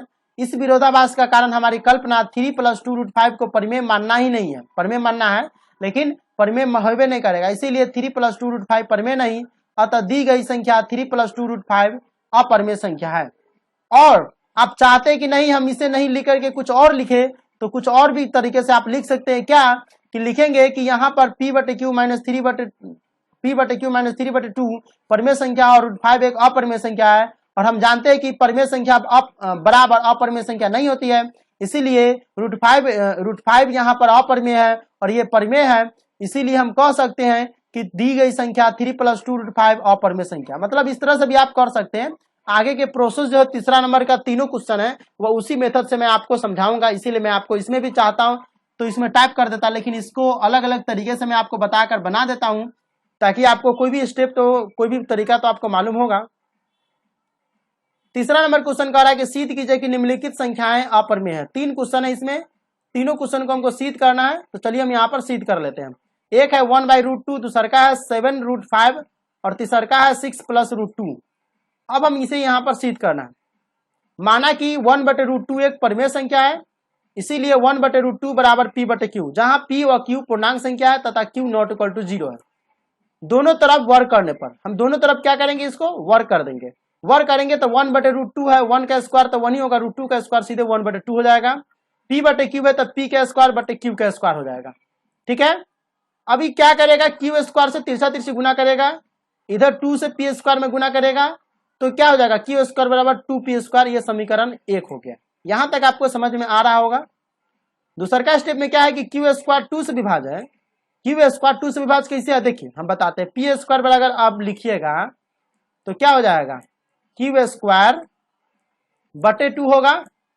तो हम यहाँ पर क्या करेंगे, q स्क्वायर 2 से विभाज्य है, इसीलिए q भी जो है 2 से विभाज्य हो जाएगा। मतलब ये पहले स्टेप के अनुसार से। तब माना कि q बराबर 2r, दोनों पक्षों का वर्ग करने पर q का दोनों पक्षों का वर्ग करेंगे तो q स्क्वायर बराबर क्या हो जाएगा, 4r स्क्वायर। समीकरण 2 हो गया। अब देखिए q स्क्वायर बराबर 2p स्क्वायर है, q स्क्वायर बराबर 4r स्क्वायर है, तो ये दोनों क्या होगा, इधर बाएं तरफ का दोनों मान गलत हो जाएगा, मतलब कट जाएगा, बचेगा 2p स्क्वायर बराबर 4r स्क्वायर। तो हम यहाँ पर लिखेंगे समीकरण 1 और 2 से 2p स्क्वायर बराबर 4r स्क्वायर, 2 से 4 कटेगा 2 मरतबे में, तो p स्क्वायर बराबर हो जाएगा 2r स्क्वायर। p स्क्वायर संख्या 2 से विभाज्य है, p स्क्वायर संख्या 2 से विभाज्य है और p भी 2 से विभाज्य है। तब p और q दोनों 2 से विभाज्य है। क्यों, क्योंकि p और q का दोनों का मान देख रहे हैं, दोनों का मान बराबर आया था, मतलब जो मान बराबर है, p स्क्वायर बराबर भी जितना था, q स्क्वायर भी जितना था, दोनों कट गया, तो p स्क्वायर का मान और q स्क्वायर का मान के बराबर हो गया है। तब p और q दोनों 2 से विभाज्य है। p तथा 4 में एक अतिरिक्त अभाज्य गुणनखंड 2 भी सार्वनिष्ठ है, सार्वनिष्ठ या सार्वभौमिक है, जो कि हमारी मान्यता के विपरीत है, जो कि हमारी मान्यता के विपरीत है। अतः 1/√2 एक अपरिमेय संख्या है। तो ये भी सिद्ध करके मैं आपको बता दिया हूं। अगला क्वेश्चन जो कह रहा है कि माना कि 7√5 एक परिमेय संख्या, ये सिद्ध कीजिए। तो यहां पर लिखेंगे माना कि 7√5 एक परिमेय संख्या है। ठीक है, मतलब ये क्वेश्चन है कि 7√5 को अपरिमेय सिद्ध करना है। तो सबसे पहले मान लेंगे, इसीलिए जब परिमेय संख्या हो जाएगा तो p/q के रूप में जाएगा, और जहां p एवं q पूर्ण संख्या है तथा q नॉट इक्वल, सब में कॉमन करना है, इतना चीज तो सब में कॉमन करना है।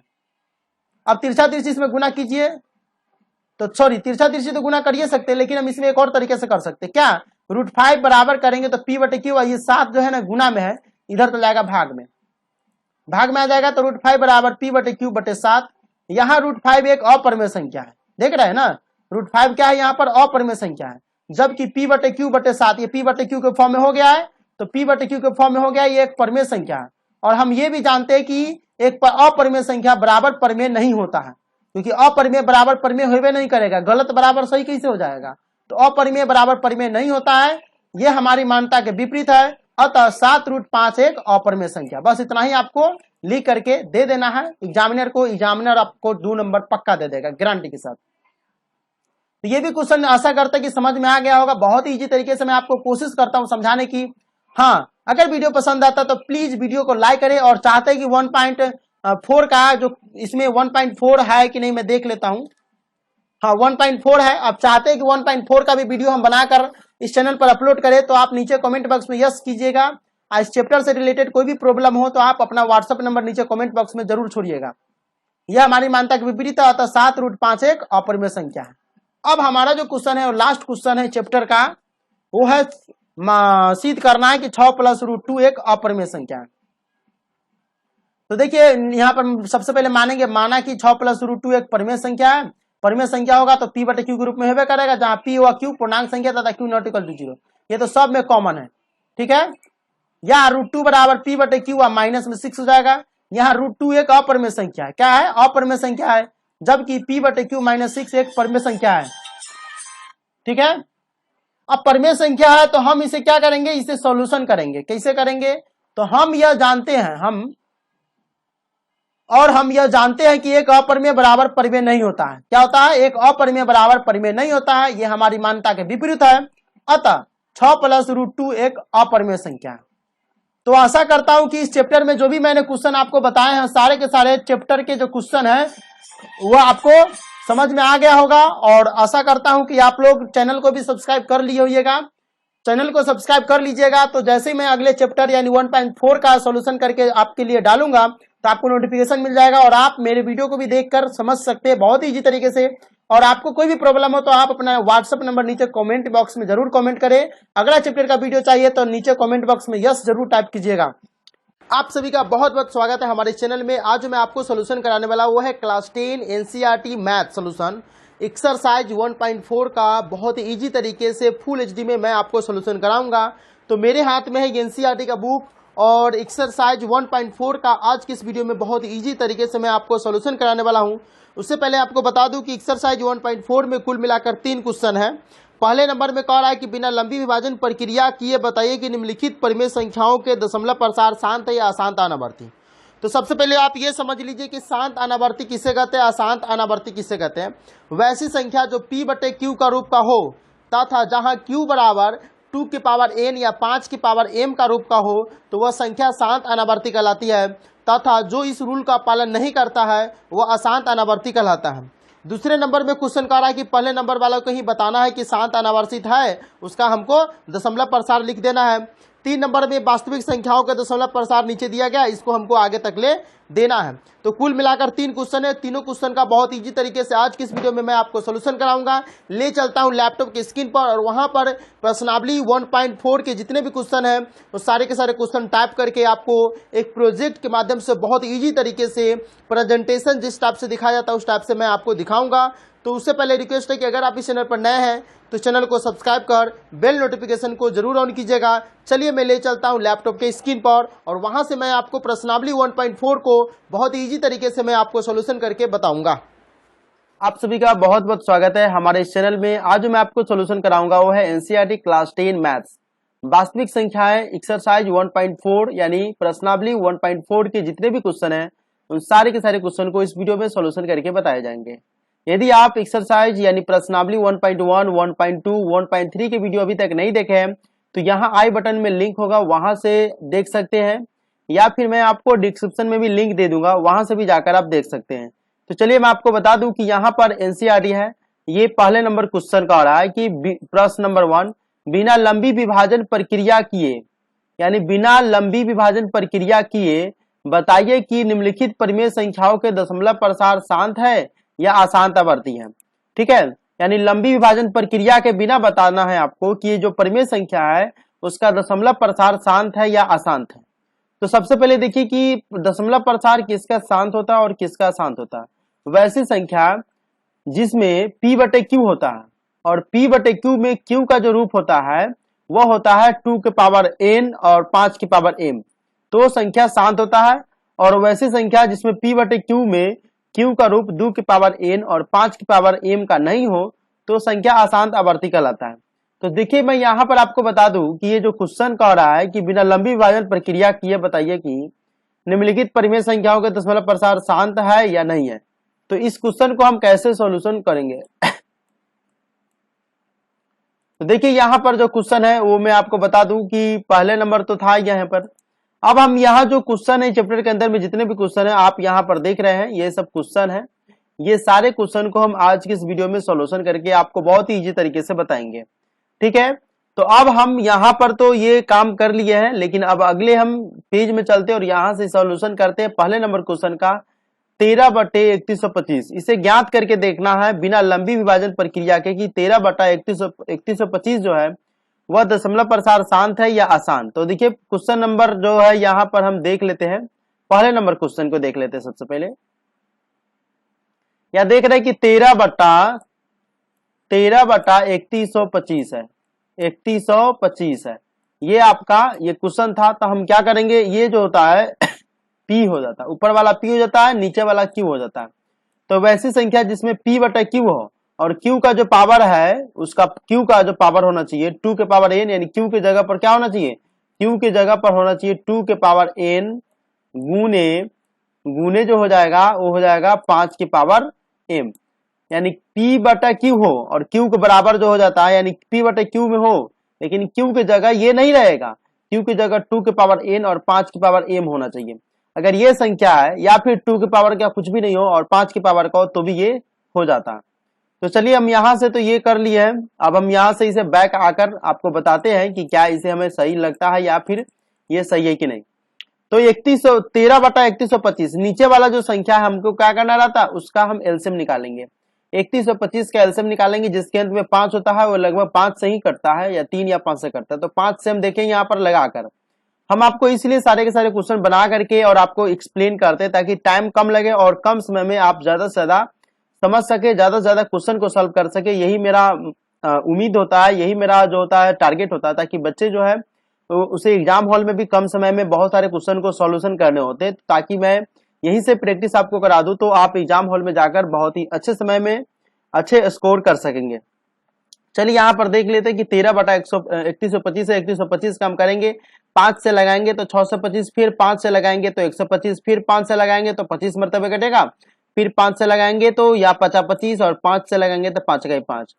यदि आपको एलसीएम नहीं आता है तो आपके लिए बहुत बेकार है, आप नर्सरी में एडमिशन करेंगे, क्योंकि एलसीएम नहीं आना 10th क्लास के बच्चों को बहुत ही शर्मिंदगी महसूस कराएगी, क्योंकि 3125 यहाँ पर एलसीएम निकालना है। एलसीएम निकाल लिया। अब देखिए 5 क्या है, इतना 2 3 4 5 है, यानी 1 2 3 4 5, 5 हो गया। तो वैसी संख्या जिसे P/Q के रूप में हम लिखेंगे, P/Q के रूप में लिखेंगे, लेकिन शांत का ये डिफिनीशन होता है, वैसी संख्या जिसे P/Q के रूप में लिखा जाता हो तथा जहां Q बराबर जो होता है, आप देखेंगे डिफिनीशन में, जहां Q बराबर जो होता है 2 के पावर n या 5 के पावर m होना चाहिए। तो इसमें 2 का कोई मान नहीं है, मतलब हम इसे 13/3125 है, तो 13/5 गुने 5 की पावर इसमें कितना हो जाएगा, 4 हो जाएगा। और 2 के पावर कितना हो जाएगा, 2 के पावर यहाँ पर मान लीजिए कि 2 का कोई भी मान नहीं है, 0 हो गया। 2 के पावर 0 का मतलब आप मान लीजिए कि 13 हो गया। 5 की पावर 4 को ही हम 3125 लिखते हैं तो 5 की पावर 4 ही रहेगा। अब देखिए किसी भी संख्या के ऊपर में अगर 0 है तो संख्या का मान 1 होता है, तो 1, अब 1 से तो कोई फर्क नहीं पड़ता। मैं आपको पिछले वीडियो में ही बता दिया हूं कि एक ऐसी संख्या है जिससे कोई गुना करे या भाग करे उसे कोई फर्क नहीं पड़ता, ठीक है, इसमें इसका कोई फर्क नहीं पड़ता है, इसीलिए मैं यहाँ पर आपको बता दिया हूं। तो ये रहा आपका सॉल्यूशन, और यहाँ पर मैं सॉल्यूशन करके दे दिया हूं, आप इसे नोट कर सकते हैं, बहुत इजी तरीके से है, ठीक है। तो देखिए यहाँ पर लिखिएगा और इसका एलसीएम निकाल दीजिएगा। लिखिएगा कि चूंकि हर में केवल 5 अभाज्य गुणनखंड है, अतः 13/3125 का दशमलव प्रसार शांत है। बस आप इतना भी लिख दीजिएगा तो आपका काम चल जाएगा, ठीक है। तो अब हम इसे अगले चैप्टर में चलते हैं और इसे हम हटाते हैं, ठीक है। ये पहला नंबर क्वेश्चन था, आप इतना लिख दीजिएगा तो आपको समझ में आ जाएगा, ठीक है। अब देखिए हम दूसरा नंबर क्वेश्चन में आ गए हुए। दूसरा नंबर क्वेश्चन यहाँ पर है 17/8। 17/8 में हम देख रहे हैं कि नीचे वाला जो संख्या रहता है हम उसका एलसीएम निकालते हैं। तो नीचे वाला संख्या में हमारा 8 है, क्या है हमारा, ये 8 है। तो हम नीचे वाला संख्या का क्या करते हैं, केवल एलसीएम निकालते हैं और इसी से हम क्या करते हैं। तो चलिए 8 का हम एलसीएम निकालेंगे। तो 8 का एलसीएम करेंगे तो 2 से लगेगा, 2 चौका 8, फिर 2 से करेंगे 2 मरतबे में, यानी कि फिर 2 से 1 मरतबे, यानी 3 को 2 हो गया। तो हम आपको बताएं कि P/Q के रूप में होगा, P/Q के रूप में होगा, जहां पर P और Q की जगह क्या होगा, Q की जगह हो जाएगा 2 के पावर n गुने 5 के पावर m होगा, ठीक है। अभी 2 के पावर, अब मान लीजिए कि आप कह रहे कि सर उसमें 5 था तो शांत हो गया, इसमें सिर्फ 2 था तो शांत हो गया। देखिए कह क्या रहा है कि 5 या 2 में से कोई एक भी अगर संख्या अकेले आता है तो शांत होगा, लेकिन 5 और 2 के अलावा उसमें से कोई दूसरा संख्या, तीसरा संख्या आ जाता है तो वो संख्या अशांत हो जाएगा। देखिए तो P/Q है, तो P/Q मान लीजिए कि यहाँ पर 5 एक भी नहीं, तो हम क्या करेंगे, हम इसे लिख सकते हैं ना, 5/2 के पावर 3 है तो 2 के पावर 3, तो P की जगह आप 17 भी लिख सकते हैं, यानी 17/, ठीक है। तो 2 के पावर 3 गुने 5 की पावर 0 हो जाएगा, ठीक है। अभी क्या हो जाएगा, हमारा मान हो जाएगा 17/2 के पावर 3। अभी क्या है, 5 के पावर 0 का तो मान ही होता है 1, तो 1 का कोई फर्क पड़ेगा, नहीं पड़ेगा। तो डायरेक्ट हम इसे क्या लिखेंगे, फिर तो हमारा मान उतना ही आ जाएगा, यानी 17/8 को बिना लंबी विभाजन प्रक्रिया के मेथड से हम ज्ञात करेंगे। तो ये हमें मालूम चल गया है कि हर में केवल 2 अभाज्य गुणनखंड है, अतः 17/8 का दशमलव प्रसार ये शांत होगा। तो आप ये समझ चुके हैं। अब हम इसे साफ करके आपको यहाँ पर लिखवाते हैं। अब आप इस क्वेश्चन को उतार सकते हैं और बहुत इजी तरीके से आपको ये समझ में आ गया होगा कि दशमलव प्रसार ज्ञात करना बहुत इजी है। आप बस नीचे वाले जो हर होता है और अंश रहता है, तो हर जो होता है वो नीचे वाले होता है, क्यों, और अंश जो होता है ऊपर वाले होते हैं। मैं आपको पिछले वीडियो के ट्रिक में ही बता दिया हूं कि हर और अंश को कैसे याद किया जाता है। अंश और हर को बहुत इजी तरीके से याद किया जाता है। आप देखते होइएगा कि हल जो चलता है वो हल जो होता है वो धरती पर चलता है, और धरती का मतलब हो गया हर, और ये हर धरती पर चलता है, इसलिए नीचे वाले संख्या को हम क्या कहते हैं, नीचे वाले नीचे में हर रहता है, और अंश जो होता है भगवान का कहलाता है। तो ये ऊपर में अंश होता है और भगवान ऊपर की तरफ है, तो इसीलिए हम ऊपर वाले संख्या को हम अंश कहते हैं। ठीक है, मतलब ये एक ट्रिक है, और नीचे वाले संख्या को हम हर कहते हैं। ठीक है, तो कह रहा है कि हर वाले जो संख्या रहेगा, बस हमें वो हर वाले संख्या में क्या करना है, उसका हम एलसीएम निकालेंगे। एलसीएम निकालने के बाद 2 या 5 में से कोई एक हो, या 2 या 5 दोनों हो, तो संख्या शांत होगा। लेकिन 2 और 5 के अलावा कोई संख्या होगा तो वह अशांत हो जाएगा। अब हम तीसरा नंबर क्वेश्चन देख लेते हैं कि 64/455 है। तो 64/455 में देखेंगे P/Q यानी Q 455 है, तो हम इसका एलसीएम निकालेंगे। 4 से 55 का हम एलसीएम निकालेंगे तो 5 से लगेगा 91 मरतबे में, फिर 7 से लगेगा 13 मरतबे में, 13 से 1 मरतबे में। इतना हम लिख देंगे 64/5 × 7 × 13। अब देखिए हर में 5 के अतिरिक्त क्या है, 7 और 13 आ गया है। 5 के अतिरिक्त 7 और 13 आ गया है। 7 व 13 भी अभाज्य गुणनखंड है, अतः 64/455 का दशमलव प्रसार अशांत एवं अशांत आवर्ती होगा। ठीक है, इतना तो आपको मालूम हो ही गया होगा। तो तीसरा नंबर क्वेश्चन आपको सोल्यूशन करके बता दिए हैं, बस इतना आप लिख दीजिएगा। चलिए हम आगे चलते हैं चौथे नंबर क्वेश्चन की तरफ। चौथा नंबर जो क्वेश्चन कह रहा है कि 15 ये नहीं है, ये अगले पिछले क्वेश्चन का इसमें हो गया था, ये जो नहीं है इसमें। ठीक है, तो इसमें जो हो जाएगा 15/1600, 15/1600 है, और इसे हमें देखना है कि ये शांत है या अशांत है। तो 15/1600, 1600 नीचा में है, तो हम 1600 जो नीचा में है यानी नीचे वाले संख्या का हम क्या करेंगे, एलसीएम निकालकर यहाँ पर रखेंगे। तो 1600 भाई से एलसीएम करेंगे तो 800 मरतबे में। ये काम आपको रफ में करना है, ये जो देख रहे हैं एलसीएम वाला काम, ये आपको सिर्फ रफ में करना है। 2/2 से लगेंगे तो 400 मरतबे में, 2 से 200 मरतबे में, 2 से करेंगे 100 मरतबे में, 2 से करेंगे 50 मरतबे, 2 से करेंगे 25 मरतबे में, 5 से करेंगे 50-25, 5 से 5 1 मरतबे कट जाएगा, 5 के 5। ठीक है, यानी 2 के पावर 1 2 3 4 5 6, यानी 2 के पावर 6 हो गया, और 5 की पावर कितना है, 1 2 हो गया, 5 की पावर 2 हो गया। तो हर में 2 व 5 ही अभाज्य गुणनखंड है, अतः 15/1600 का दशमलव प्रसार शांत होगा। देखिए मैं आपको बता दिए कि दशमलव प्रसार शांत और अशांत कैसे होता है, पहचानने का भी बहुत इजी तरीका है, क्योंकि आपको एग्जाम में भी ये क्वेश्चन दिए जाते हैं, और ये पहचानने होते हैं कि कौन सी संख्या दशमलव प्रसार में शांत है या अशांत है। बस आपको यही ज्ञात करना है कि वैसी संख्या जो P/Q के रूप में हो वह शांत कहलाता है, लेकिन वहां पर कंडीशन लगा देता है जहां लिखा, मतलब ये इसका डिफिनीशन होता है। मैं आपको बता दूं कि शांत का डिफिनीशन होता है जहां Q बराबर जो होता है वो 2 के पावर n और 5 के पावर m होता है।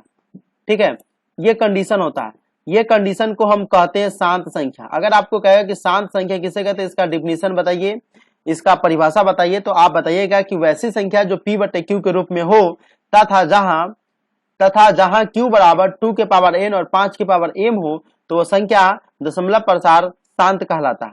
ठीक है, और जो इस रूल का पालन नहीं करता है वह संख्या दशमलव प्रसार शांत नहीं कहलाता। तो ये हमारा था क्वेश्चन, हम इसको साफ करके मिटा दिए हैं। बस आपको अब क्या करना है, इसे लिख लेना है। ठीक है, तो ये आपको आ गया होगा। अब हम आपको ले चलते हैं अगला क्वेश्चन पर, चौथा के बाद 5वें नंबर क्वेश्चन, जो यहाँ पर आप देख रहे हैं कि 5वें नंबर क्वेश्चन में कह रहा है कि 29/343 है। ये 29/343 है। हम इसे क्या करना है, नीचे वाले को सबसे पहले जो दिया रहेगा उसका हम एलसीएम करेंगे। तो 343 7 से कटता है, तो 7 से कटेंगे तो 49 मरतबे में कटेगा, फिर 7 से लगाएंगे 49 को तो 7 मरतबे में, 7 से 7 1 मरतबे में। ठीक है, यानी 7 के पावर यहाँ पर आया। हर में केवल अभाज्य गुणनखंड 7 है।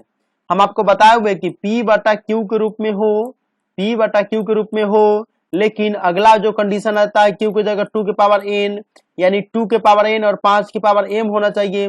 ये दोनों संख्या होना चाहिए, दोनों में से कोई एक होगा तो भी हो जाता है, लेकिन ये दोनों में से कोई एक है, न इसमें 2 है और न इसमें 5 है।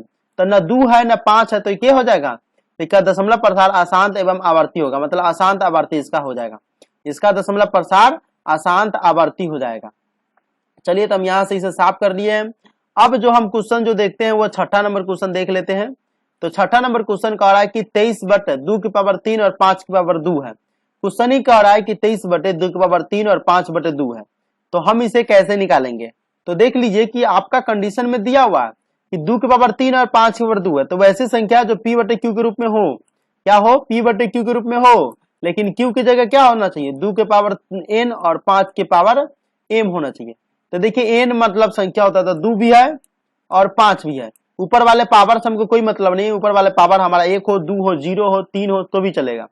तो हर में केवल क्या है, यहाँ पर देख लीजिए, हर में केवल 2 और 5 अभाज्य गुणनखंड है। ठीक है, सबसे पहले हम इसे मिटा देते हैं। हर में केवल 2 और 5 अभाज्य गुणनखंड है, अतः 23/2 और 5/2 का दशमलव प्रसार शांत हो जाएगा। चलिए यहाँ तक तो आपको समझ में आ गया होगा।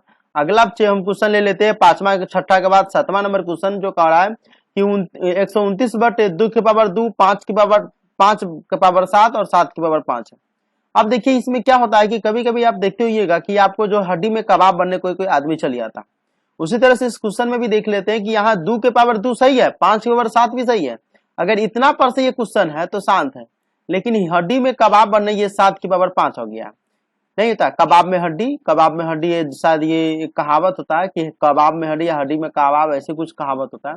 तो वही कहावत यहाँ पर लागू हो रहा है। क्यों?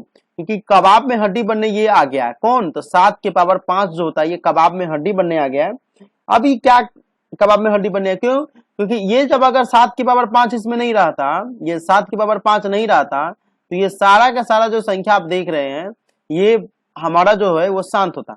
लेकिन जैसे 7/5 आ गया है तो रूल को फॉलो नहीं कर रहा है। जैसे ही रूल को फॉलो नहीं कर रहा है तो ये संख्या परमेय है ही नहीं। ठीक है, तो चलिए हम इसे साफ कर देते हैं। और यहां से आपको लिखना है कि हर में 2 और 5 के अतिरिक्त 7 भी अभाज्य गुणनखंड है, अतः 129/2 5/7 और 7/5 का दशमलव प्रसार अशांत एवं आवर्ती यानी अशांत आवर्ती है। चलिए अगला क्वेश्चन देख लेते हैं, 8वें नंबर क्वेश्चन। 7वें नंबर तो हम देख लिए, 8वें नंबर क्वेश्चन। ठीक है, 7वें नंबर का था, अब हम 8वें नंबर देखते हैं। 8वें नंबर क्वेश्चन में 6/15 है। ठीक है, तो हम जानते हैं कि 15 का एलसीएम निकालेंगे तो बहुत इजी तरीके से हम निकाल लेंगे। 15 का करेंगे तो 15 का एलसीएम करेंगे तो 3×5 = 15। अभी 5 तो ठीक है, लेकिन कबाब में हड्डी ये 3 बनने आ गया। अब 3 क्या है, ये दुश्मन की तरह काम करता है। क्या करता है? दुश्मन की तरह काम करता है। अब कहिएगा सर 2 दुश्मन की तरह काहे ना काम करता है, तो 2 और 5 ये दोनों भाई है, लेकिन ये 3 क्या है, इसका दुश्मन होता है। वैसे भी 3 टिकट महाविकट होता है, तो 3 ऐसा इसका दुश्मन है। तो जब भी 2 और 5 के अलावा कोई भी आएगा तो ये इसका दुश्मन होगा। ठीक है, तो 2 5 सिर्फ होना चाहिए। तो यहाँ पर 2 और 5 के अलावा 3 आ गया है, तो इसीलिए हर में केवल 5 का अभाज्य गुणनखंड, हर में केवल, देखिए यहाँ पर ये जो लिखा हुआ है ये एक्चुअली में 3×5 किया हुआ है। यहाँ पर एक्चुअली में ये जो क्वेश्चन का जो टाइपिंग है वो गलत कर दिया, मैं आपको सही करके बताता हूँ। तो देखिए यहाँ पर जो आपको एक चीज समझाना था वो ये है, मैं आपको बता दूं फिर से। चलिए मैं फिर से आपको बता देता हूं। तो करना ये था कि आपको 6/15 दिया हुआ है, ये 6/15। ठीक है, तो 6/15 6 को क्या लिखेंगे, 2×3 लिखेंगे। ठीक है, लेकिन 15 को क्या लिखेंगे, 3×5 लिखेंगे। अभी की करेगा, 3 से ही 3 कट जाएगा, बचेगा कितना, तो बचेगा ये आपका 2/5 बचेगा। ठीक है, आपका प्रोसेस है 2/5 बचेगा। 2/5 में जो है ये मान लीजिए कि 2 हो गया P, आई 5 क्या हो गया, Q हो गया। Q हो गया तो Q की जगह क्या होता है, 2/3 या 2/n या 5/m होना चाहिए। तो इसमें मान लीजिए कि Q की जगह क्या है, 5 आ गया है। तो कभी कभी केस में 5 अकेले भी होगा तो भी रहेगा, कभी कभी केस में 2 अकेले रहेगा तो भी होगा, लेकिन कभी कभी केस में क्या, तो 2 और 5 दोनों होता है। वैसे यहाँ पर 5 के पावर कितना हो जाएगा, तो मान लीजिए कि 5 की पावर तो Q की जगह है, तो Q तो 2 यहाँ क्या हो जाएगा, 2 के पावर नहीं है कुछ हो तो 0 हो जाएगा, गुने 5 की पावर यहाँ पर 1 हो गया। अब 2 की पावर 0 का मतलब क्या होता है, 2 की पावर 0 का मतलब होता है 1 गुने 5, बतवा उतना ही पड़ा 2/5। इसलिए यहाँ पर हर में केवल 5 अभाज्य गुणनखंड है, अतः 6/15 का दशमलव प्रसार शांत है। चलिए मुझे लगा था कि यहाँ पर मैं कंफ्यूजन हो गया और शायद कुछ गलत बोल रहा हूँ, इसलिए मैं थोड़ा आश्चर्यचकित हो गया था। चलिए बाय द वे ये आपका क्वेश्चन सही हो गया है। अगला हम जो है 8वें नंबर के बाद 9वें नंबर हम चलते हैं। 8वां था, अब ये 9वां नंबर क्वेश्चन देख लेते हैं। 35/50 है, तो हम 50 का यहाँ पर क्या करेंगे, सबसे पहले तो 35 की जगह लिखेंगे 5×7। ठीक है, और 50 की जगह लिखेंगे 5×5×2। आप चाहे तो दोनों का एलसीएम निकाल सकते हैं। ठीक है, ये हो गया 35 की जगह और ये हो गया 50 की जगह, दोनों का एलसीएम निकाल सकते हैं। तो 5 से ये 5 कट जाएगा, ऊपर बचेगा कितना, 7/5 गुने 2। देखिए हर में केवल 5 और 2 है, हर में 2 और 5 अभाज्य गुणनखंड है, अतः 35/50 का दशमलव प्रसार शांत है। बस आपको इतना ही काम करना है। चलिए अब हम देख लेते हैं अगला जो है क्वेश्चन है वो देख लेते हैं। 9वां नंबर क्वेश्चन हो गया, 10वां नंबर क्वेश्चन देख लेते हैं। 10वां नंबर क्वेश्चन आप यहाँ पर देख रहे हैं स्क्रीन पर, ये आपका क्वेश्चन है 77/210 है, तो हम यहाँ पर 210 का एलसीएम निकाल सकते हैं, ठीक है, और इधर 77 का भी हम एलसीएम निकाल सकते हैं। तो 77 का एलसीएम निकालिएगा तो डायरेक्ट 7 से 11 मरतबे कट जाएगा, ठीक है। तो 7 गुने 11, 210 का कीजिएगा तो ये सबसे पहले 2 से लगेगा, तो 2 का 2, 1 नहीं लगेगा 0, 2 पंचे 10, ठीक है, 105 हो जाएगा। फिर 31 से लगेगा तो 3 से लगेगा, 3 3 9, 1 3 5 15। अब 31 से लगेगा 5 गुने 7। अब ऊपर में देखिए तो लिखा गया 2 गुने 7 गुने 2 गुने 3 गुने 5 किया है, आप उल्टा पुल्टी करिएगा कोई फर्क नहीं पड़ता इसमें। तो 2 गुने 3 गुने 5 गुने 7, 7 से 7 क्या कट जाएगा, 11 इसलिए लिखे कटने के लिए। ऊपर कितना बचिए 11/2 गुने 3 गुने 5। हर में 2 और 5 के अतिरिक्त एक अन्य अभाज्य गुणनखंड 3 भी आ गया। हम क्या बोले कि 2 और 5 के अलावा कोई भी तीसरा आएगा तो ये इसको जो है वह अशांत आवर्ती बना देगा। अतः 77/210 का दशमलव प्रसार अशांत एवं आवर्ती होगा। ये आपका था। तो चलिए हम इसे मिटा देते हैं और यहां से मैं आपको बता दूं कि जो क्वेश्चन आप समझ रहे हैं, अगर आपको अच्छी तरह से समझ में आ रहा है, फुल एचडी में आप देख रहे हैं, तो प्लीज एक लाइक तो बनता है वीडियो के लिए, क्योंकि इतना मेहनत करने के बाद आपके लिए वीडियो बनाकर लाता हूं। चलिए अब देख लेते हैं 10 नंबर के बाद हमारा जो क्वेश्चन था हो गया है। अब हम जो देख लेते हैं क्वेश्चन नंबर 2। क्वेश्चन नंबर 2 हम देखते हैं कि तो क्वेश्चन नंबर 2 जैसा कि आप यहां पर देख रहे हैं कि प्रश्न में कह रहा है कि प्रश्न पहला प्रश्न एक में दी गई उन परिमेय संख्याओं के दशमलव प्रसारों को लिखिए जो शांत है।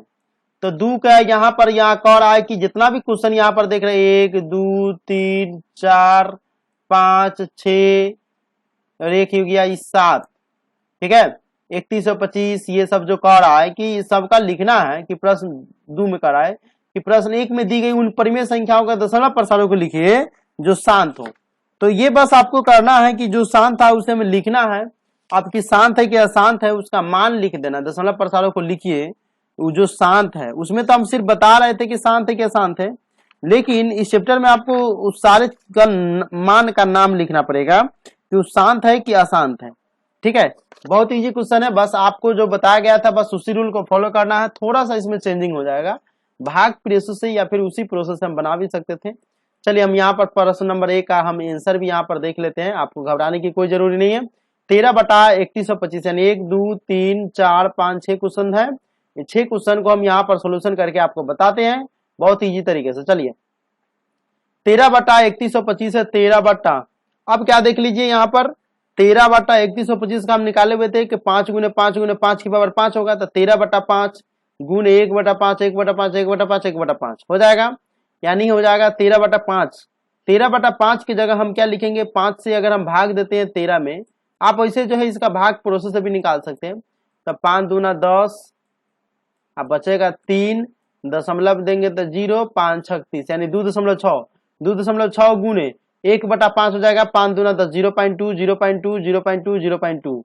इस सब को अगर आप गुना कीजिएगा तो कैलकुलेटर आपके पास है, तो गुना करने के बाद आ जाएगा 0.00416, 0.00416। अतः 13/3125 का दशमलव प्रसार 0.00416। देखिए क्वेश्चन कह रहा है कि प्रश्न 1 में दी गई उन परिमेय संख्याओं का दशमलव प्रसार को लिखे जो शांत है, केवल शांत है उसी क्वेश्चन को बनाना है, पूरे क्वेश्चन को आपको इसमें नहीं बनाना है। चलिए अब हम अगला क्वेश्चन भी देख लेते हैं, अगला क्वेश्चन देखना जरूरी है। ये दूसरा नंबर क्वेश्चन देख लेते हैं कि 17/8 है, हम इसे लिखेंगे। तो देखिए 17/8 है, तो 17/8 की जगह हम 2.125 लिख सकते हैं। अतः 17/8 का दशमलव प्रसार कितना हो जाएगा, 2.125। क्यों, डायरेक्ट हम भाग कर दीजिए, 17 में आप डायरेक्ट यहीं से भी भाग कर सकते हैं। 8 से भाग कीजिएगा, 8 दूना 16, देखिए भाग कीजिएगा, 17 में 6 गया, 16 गया तो 1, फिर आप क्या कीजिएगा दशमलव दीजिएगा 0, तो हो जाएगा 2 पंचे 10, एक 0 है तो 0 यहाँ पर जाएगा। एक मिनट देखिए आपको शायद समझ में नहीं आ रहा होगा। देखिए क्या करना है, 8 से 17 में भाग करना है, यही ना आपको बताए थे। तो 8 दूना 16, 17 में से 6 गया 1, यहाँ पर 0.0, अभी क्या हो जाएगा 8 इकाई 8, 10 में से 8 गया 2, फिर 8 उतारेंगे तो कितना हो जाएगा, देखिए 8 दूना 16 हो जाएगा, 1 0 उतारे, 8 इकाई 8, 10 में से 8 गया 2। अब यहाँ पर हम दशमलव देके फिर एक 0 उतार देंगे, ठीक है, तो क्या हो जाएगा 8 दूना 16, फिर हम दशमलव घटाएंगे तो कितना हो जाएगा 4.0, 8 पंचे 40, इतना आ रहा है कि नहीं, 2.125, बस इतना हो गया, दशमलव प्रसार इसका लिखा गया है, बस इतना ही आपको करना था, ठीक है। अब इसका तीसरा नंबर क्वेश्चन भी आप जैसा कि स्क्रीन पर देख रहे हैं आपको दिखाई पड़ रहा होगा, इसे भी हम सोल्यूशन करके बताते हैं कि 15/1600 ये क्वेश्चन है, हम इसे सोल्यूशन करना है। तो 15/1600 का हम 16 गुने 10 गुने 10 लिख सकते हैं, 15/16। अब 15/10 गुने 10 को हम ये इधर 15 ले लिए तो 1/10 1/10 लिख सकते हैं।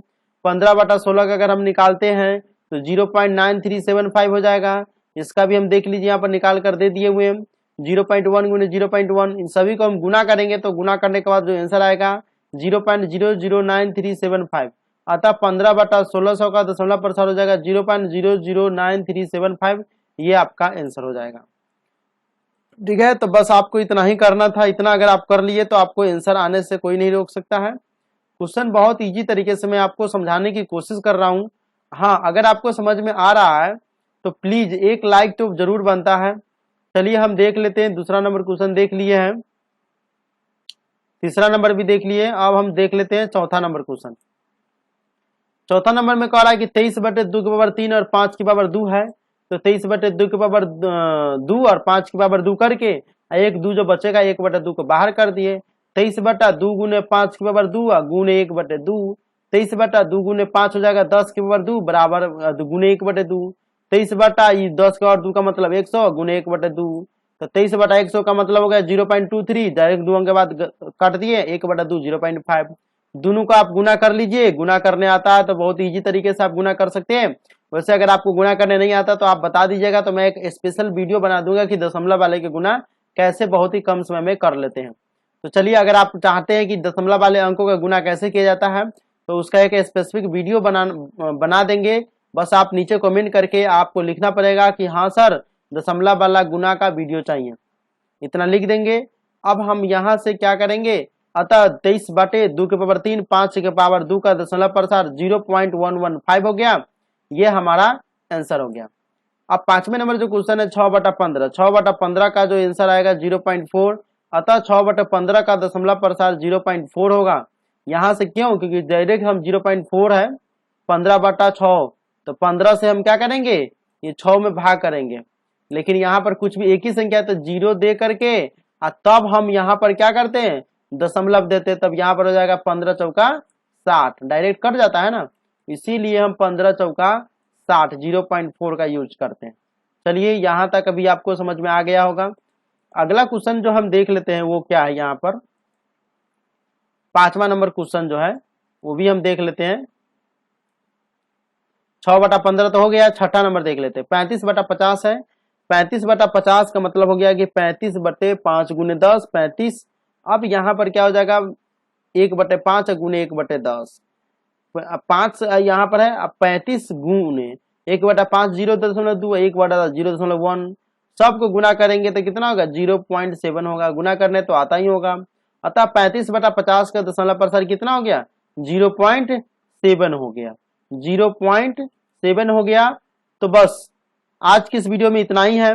अगर वीडियो पसंद आया तो प्लीज वीडियो को लाइक कीजिएगा और नीचे कमेंट करके बताइएगा कि वीडियो आपको कैसा लगा, और हाँ साथ ही साथ इस वीडियो को अपने दोस्तों में अधिक से अधिक शेयर कीजिएगा, और इस चैनल पर अगर आप नए हैं तो चैनल को सब्सक्राइब जरूर कीजिएगा। आपसे मिलते हैं अगले वीडियो में। जय हिंद, जय भारत,